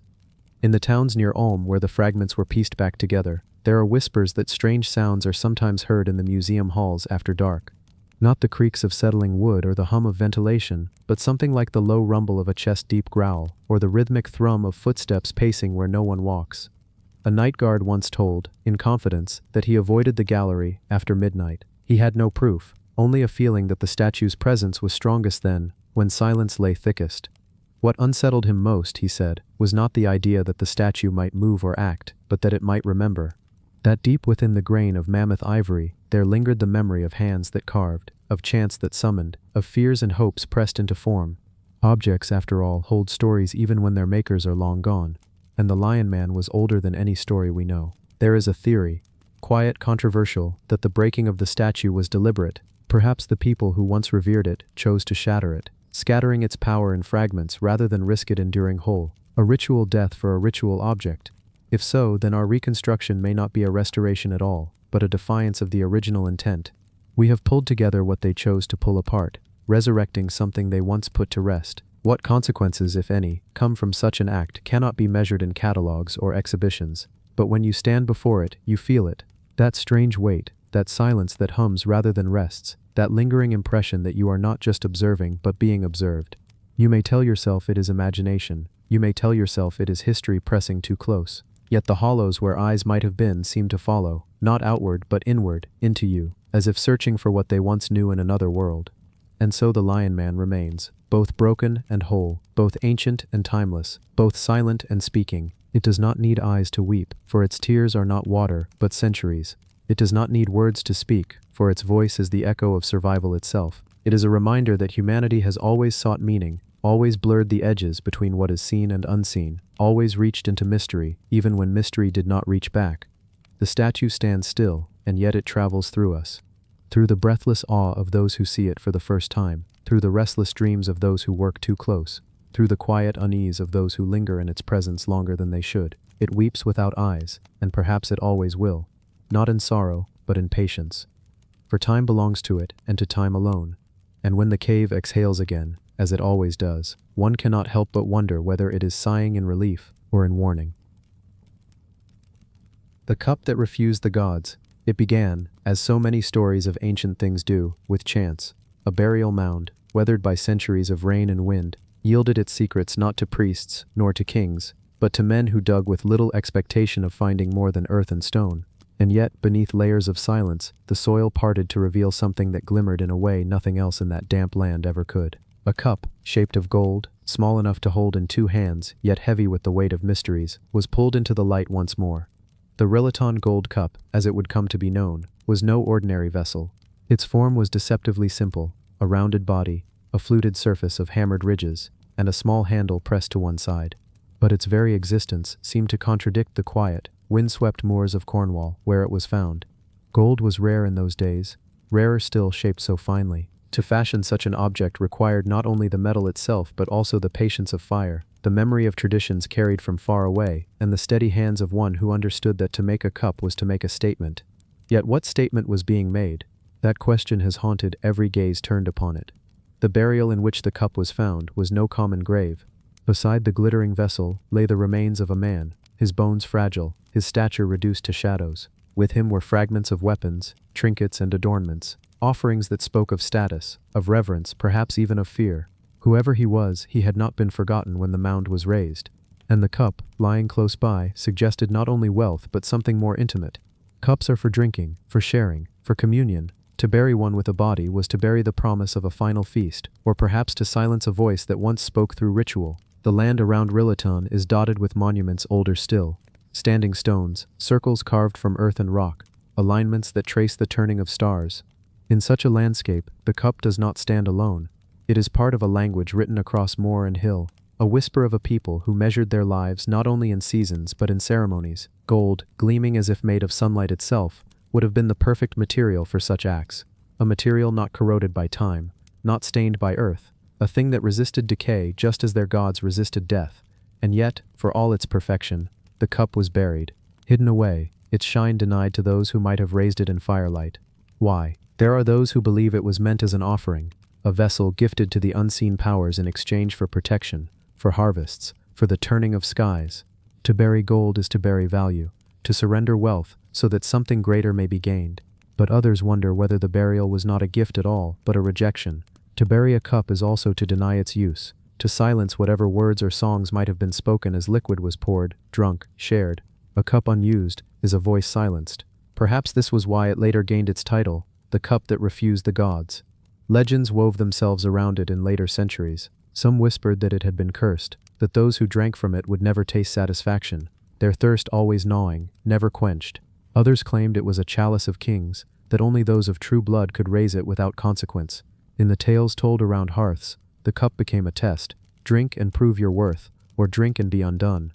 And yet the cup itself remains mute, its ridges catching the light but giving away no secrets. Its surface bears no inscription, no figure carved into gold to guide us, no name of maker or god. It is beautiful, but blank. Perhaps that is why it unsettles. In the silence of its design lies too much space for imagination. We can pour into it whatever we wish, ritual, curse, blessing, song, and the cup accepts it without resistance, but it never confirms. When it passed into modern hands, it was displayed behind glass, where curious visitors peered at it as though it might whisper something if stared at long enough.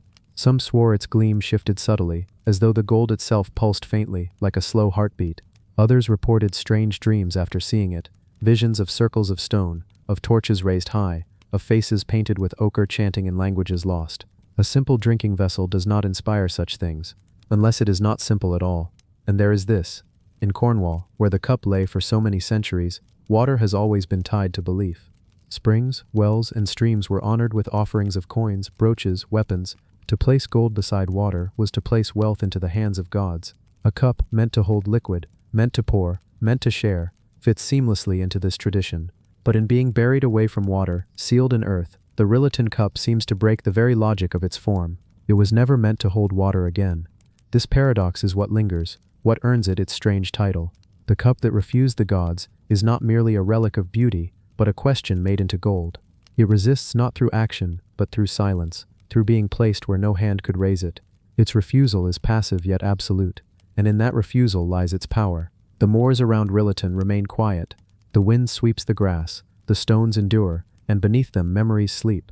Yet the cup has left that silence. It sits now in a world of electric lights and polished floors, where countless eyes fall upon it daily. And perhaps, just perhaps, it still refuses. It refuses to be understood, refuses to be claimed by certainty, refuses to surrender the truth of what it once was.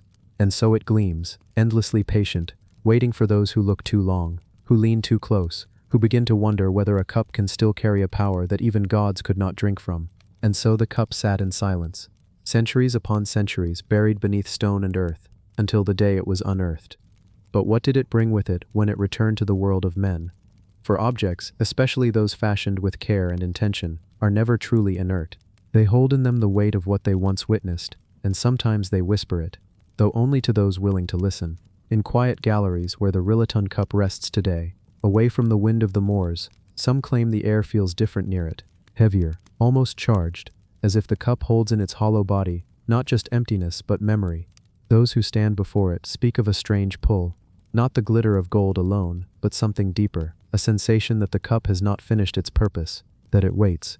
Historians try to place it in context. They compare it to other gold vessels found across Europe, cups discovered in Wessex burials, in Mycenaean tombs, in the treasures of the Aegean. They note the ridges, the hammered design, the fluted sides that echo techniques used by smiths across distant lands. This, they argue, is proof of connection. The Rillaton cup is a fragment of a larger network, a thread tying Cornwall to places beyond the horizon. Traders must have carried gold, techniques, ideas, across seas and rivers. And yet, for all that careful reasoning, something remains unsettled. Because while other cups speak of wealth and display, the Rillaton cup feels different. It feels solitary, isolated, as though it was never meant to be part of a hoard or collection. It was not found with piles of treasure, but alone, beside a single man in his grave. Alone, it gleams not as a symbol of abundance, but of singularity, a cup for one, or a cup denied to all. There are whispers, too, of its curse, not an official curse, carved in words upon stone, but the kind of curse that builds over time through retelling. Some say the man buried with it was no king, but a priest, one who turned away from his gods. He demanded silence, turning the vessel of offering into a vessel of refusal, burying it with himself as a sign that no more rituals would be made in that name. Others imagine the opposite, that the gods themselves rejected him, sealing his cup in the earth as punishment, ensuring it would never again rise in the smoke of sacrifice. Which is true, we cannot know, and yet the cup sits, mute, allowing both stories to live. At night, when the museum halls fall quiet, the glass around the cup reflects faint glimmers of the streetlights beyond. Security guards walking past have spoken, in hushed tones of feeling watched, though the cup has no eyes. One even claimed that in a moment when his flashlight swept across its ridges, the fluted gold seemed to ripple, as though liquid moved beneath its surface. Of course, it was a trick of light. Of course, gold does not flow. But the mind, given silence and shadow, remembers the old tales, that this was the cup that refused the gods, and that refusal does not always end. Back on the moors, where the mound still rises low against the sky, there are villagers who leave offerings of flowers, coins, or bread upon the grass. They say it is not for the man, nor for the gods he might have served, but for the cup itself. A strange reversal, an object once made to carry offerings now receiving them directly, as though the refusal, the silence, has made it holy in its own way. Archaeologists, careful in their language, might not speak of curses or holiness. They speak instead of culture, of Bronze Age craftsmanship, of symbolic practices lost to us. Yet even among them, there is a hesitation, because to handle the cup is to handle something that does not feel entirely like history. It feels alive in a way, not in breath or movement, but in presence. Gold is timeless, incorruptible, immune to rust or rot. But this cup carries more than gold. It carries meaning, and meaning is the most enduring metal of all. The Rillaton cup also refuses categorization. It is too fine for mere function, too personal for mere display, too solitary for a treasury, too buried for daily life. Every explanation falls short, and perhaps that is why it unsettles, because it is not merely unknown, but unknowable. Consider this. A cup is meant to be raised, to touch lips, to pour liquid, to serve as a bridge between vessel and body, between offering and God, between man and community. To bury it is to break that bridge, to deny its function. And yet, what if that denial itself was the ritual? What if the refusal was the point? The people who buried it may have believed that by silencing the cup, by sealing its mouth with earth, they were sealing away something greater. A hunger, perhaps, a voice that demanded too much, a god who had taken more than his share. The title it bears now, the cup that refused the gods, is not merely poetic. It is descriptive of an act. It is a reminder that refusal itself can be powerful, even sacred. The gods were not fed, the cup remained closed, and that silence echoed through centuries until it was broken by shovels, only for the silence to return, this time behind glass. Even now, in its modern setting, the cup still refuses. It refuses to explain itself. It refuses to yield to interpretation. It refuses to become one story, belonging to one people, one era, one meaning. Instead, it gleams endlessly, as though caught between uses, between times. And so, the cup endures. In Cornwall, the wind still moves across the grass, the stones still hold their places, and the burial mounds keep their secrets. But one secret, the golden one, has been brought into the light, and yet, paradoxically, it is no less hidden. For to know of the cup is not to understand it. To see it is not to drink from it. To imagine it is not to hold it. It waits, patient as earth, its refusal still intact. No hand has raised it since it left the grave. No lips have touched its rim. No liquid has filled its hollow. It was made to serve but has never served. It was made to speak but has never spoken. It was made to praise but has only denied. And perhaps that is its final truth, that in refusing the gods, it has become one itself. A vessel not of wine or water, but of silence, mystery, and endless wonder. The cup that never poured has poured into us instead. Doubt, curiosity, awe. And we, gazing upon it, are the ones who drink. The door that faced no temple. They called it a gate, though it was unlike any gate the world had seen before. Built of stones so massive that even modern eyes stare in disbelief. The entrance at Mycenae seemed less an act of human engineering than the work of titans. High above the lintel, twin lions rose in carved relief, frozen forever in the posture of guardianships, standing upon a central pillar whose meaning has been debated for more than 3,000 years. This was no simple doorway. It was a threshold between worlds, an entrance to a city that was both fortress and myth, a place whose name Homer sang, and whose ruins still whisper under the relentless Greek sun. The Lion Gate, as we now call it, has stood since around 1250 BCE, weathering war, ruin, abandonment, and rediscovery. But to step before it even today is to feel something that resists archaeology's explanations. It is not merely the scale, though that alone stuns. The lintel block weighs more than 120 tons, a single slab of stone larger than any cut for the pyramids of Egypt. Nor is it merely the artistry of the lions, their forms reduced to abstract silhouettes yet alive with presence. No, it is the sense of arrival, the sensation that this is not just an entry to stone walls but a crossing into something sacred. Why lions? Why here? The Mycenaeans, whose empire flourished during the Late Bronze Age, left few direct answers. Their script, Linear B, mostly records inventories, grain, livestock, offerings, but not stories. The myths that later Greeks told of Mycenae were layered with centuries of retelling. They spoke of Agamemnon, the king who led armies to Troy, of Clytemnestra, who awaited him with vengeance, of Orestes, cursed and haunted. But the lions of the gate predate those tragedies, standing mute while blood and betrayal unfolded beneath them. They watched kings march to war, slaves shuffle through with tribute, priests pass carrying bowls of sacrifice.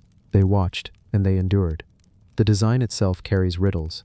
The lions are carved without heads, their bodies terminating in sockets where separate heads, perhaps of bronze, might once have been fixed. Were they lions in truth? Or lionesses? Or perhaps sphinxes? Or composite beasts lost to time? The central pillar they flank may have represented a deity, or the palace itself, or a symbol of power. To stand before it was to stand beneath the gaze of divine protectors, unseen yet overwhelming. The term Cyclopean masonry is often applied to the Lion Gate, for the stones are so large that later Greeks believed only the Cyclopes, the one-eyed giants, could have lifted them. Imagine the sight in the 13th century BCE.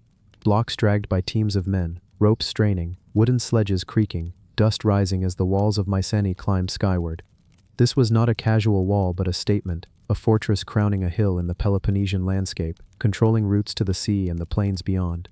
And at its entrance, the gate, both invitation and warning. The gate did not face a temple. It did not open onto a sanctuary where gods awaited offerings. Instead, it opened into the heart of the citadel, a place of kings and courts, of granaries and smithies, of megarons with central hearths blazing. In this it differed from the great pylons of Egypt or the temple doors of Mesopotamia. It was secular, and yet it was sacred. For the Mycenaeans, the palace was not just a residence. It was the axis of power, the node where human and divine authority intertwined. The lions were not guardians of a god's house, but of a king's, and in that fusion of royalty and divinity lay the seeds of myth.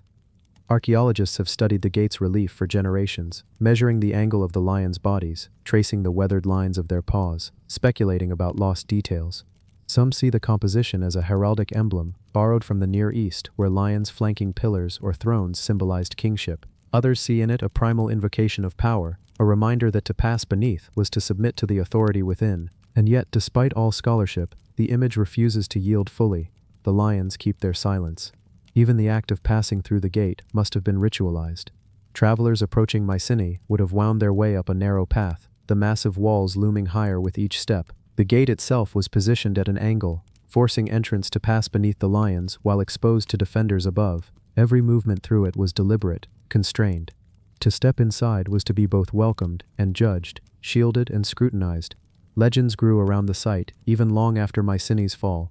In the classical age, Greeks still pointed to the Lion Gate as proof of heroic builders. Pausanias, the travel writer of the 2nd century CE, described it, marveling at its endurance. He believed it the work of beings beyond men, as so many did. And when Schliemann excavated Mycenae in the 19th century, digging for the graves of Agamemnon, the gate once more became a symbol, this time of archaeology's power to resurrect myth. But let us imagine, not with spades and notebooks but with eyes attuned to the past. Imagine arriving at dusk, when the low sun ignites the stone, casting long shadows across the relief. The lions, headless yet eternal, seem to stir. The pillar between them glows like a beacon. The lintel looms overhead, daring you to measure your frailty against its weight. You stand before the door that faced no temple, and you feel that you are about to cross into another world. Inside, the city would spread with its narrow lanes and towering walls, with its storerooms and workshops, its throne room where firelight licked painted walls. But the memory of the gate would follow you, pressing down like an unseen authority. You had passed beneath the lions. You had entered under their watch. Whatever you did within was shadowed by their gaze. And perhaps that was the true function, not to depict, not to explain, but to impress. To make each person who passed beneath remember that they had crossed a threshold of power, a power that lingered long after the city fell to ruin. The stones remained when the people were gone, when their language ceased, when their gods were forgotten. The lions still stood, silent, against the sky. The gate became, in time, a symbol of mystery itself. It guarded not only Mycenae, but also the questions that Mycenae posed. Who built such walls? Why here? Why then? How did a civilization rise, flourish, and fall, leaving behind only fragments of pottery, burned timbers, and this door that faced no temple? And as the centuries passed, the meaning deepened. The lions were no longer just lions. They became the eternal guardians of memory, standing over a threshold that humanity has never fully crossed. For to pass through the Lion Gate is to confront not only stone and relief, but the shadow of forgetting. It is to stand where countless feet once stood, where kings and slaves, warriors and children, priests and envoys all passed, each believing themselves important, each long since forgotten. The lions alone remember. The door waits still. Its lintel does not sag. Its relief does not vanish. Its threshold does not crumble. It has endured wars, earthquakes, the gnawing of time. It endures still, and in its endurance it mocks us. We are brief, but it is not. We wonder at its mystery, but it wonders not at ours. It faces no temple, because it is the temple. A temple of power, of silence, of stone. The sun drifted lower in the sky above Mycenae, casting its heavy amber light across the Cyclopean stones that guarded the gate. The two lions still leaned into their triangular void, unblinking, unchanging, yet somehow different with every passing hour. In the shifting glow of the day, the shadows beneath their paws stretched, curled, and faded, as though time itself wanted to remind the living that this threshold was not merely an entrance to a city, but a division between two worlds. For centuries, travelers, poets, and scholars have asked, why lions? Why here? Why above this door? And why in such monumental form? The lions, carved in relief but positioned upon a base that resembles an altar or a column, do not crouch in attack, nor do they prowl with menace. They stand upright, symmetrical, like sentinels of something unseen. Between them rises a column, narrowing upward like the sacred pillars of Minoan shrines. Some suggest it is a symbol of power or divinity. Others argue it marks the missing presence of a god whose form has been erased, leaving only the guardians on either side. Perhaps, they say, this gate once stood as the face of a temple that no longer exists. And yet, it is called a gate, not a sanctuary. It opens not into a holy precinct but into the heart of the Mycenaean citadel, where kings once planned war, and traders brought goods from distant lands. Could it be that the sacred and the worldly were not separate here, that every act of entering Mycenae meant stepping into a living temple of power, where rulers themselves took on the aura of gods? The paradox thickens when you stand before it. The gate towers nearly 10 feet high, its lintel a massive stone slab, weighing more than 20 tons. Above it, the lions press down in their silent weight, but the void between them, empty, triangular, filled with nothing but air, feels as if it holds more presence than stone ever could. Many who visit describe the uncanny pull of that empty space. It is as though the lions themselves bow not to stone, but to the absence within the triangle, as though acknowledging that mystery is the truest authority. The ancients believed thresholds carried danger. To pass from one space to another meant vulnerability, a pause where spirits or unseen forces could slip in. This gate, then, was more than functional. It was ritual. Perhaps every soldier who marched through it did so under the gaze of the lions, as if cleansed by their silent judgment. Perhaps every emissary who entered Mycenae felt reduced, reminded that before him stood guardians, older and stronger than any human. Even the king himself, ascending through the gate, was not above its power. He too walked beneath their stone weight, as if reminding him that rule was temporary, but the lions eternal. The modern world calls them lions, but some argue differently. Their faces are gone, their heads once carved separately and fitted into place, now lost to time. Without them, the creatures become shapeless. Could they have been griffins, sphinxes, or beasts, long forgotten in mythology? Some scholars note that lions were not native to Greece, but were known in the Near East, where lion symbolism meant conquest, power, and divine guardianship. Others whisper that the missing heads may have worn bronze masks, glinting in the sun, their features now melted down or carried away, erasing their identity but not their presence. At night, when the citadel falls quiet and moonlight drapes itself across the relief, the lions seem less like guardians of the city and more like keepers of silence. Their shadows stretch across the stone, long and strange, as if they move slightly when unobserved. Travelers in older centuries recorded such impressions, claims of eyes glowing faintly in the dark, of sounds like claws scraping stone when no one was near. Whether imagination or memory of rituals once performed there, the gate became a place where people lowered their voices, even centuries after the Mycenaeans were gone. But the greatest mystery of the Lion Gate is not the lions themselves, it is the direction of the door. Unlike many sacred gateways, this entrance does not face a temple, shrine, or altar. It faces outward, toward the land beyond, toward the path that stretches into valleys and hills. It is not a door of arrival, but of transition, as if Mycenaean self were the sanctuary, and the world outside something lesser. To pass beneath the lions, in ancient times, may have meant leaving the ordinary behind and stepping into the realm of the chosen. Archaeologists have unearthed evidence of rituals in the area, offerings buried in small pits, fragments of figurines, traces of burnt bone. These remnants suggest that the gate was not merely defensive architecture, but a liminal zone, where life and death, inside and outside, sacred and profane, blurred into one. A threshold to the city, yes, but perhaps also a threshold to the afterlife. Mycenae was filled with tombs, thalos burials cut into the hillsides, beehive-shaped chambers where kings were buried with gold masks and swords of ceremonial power. To live in the shadow of the Lion Gate was to live where the living and the dead were neighbors, separated only by stone.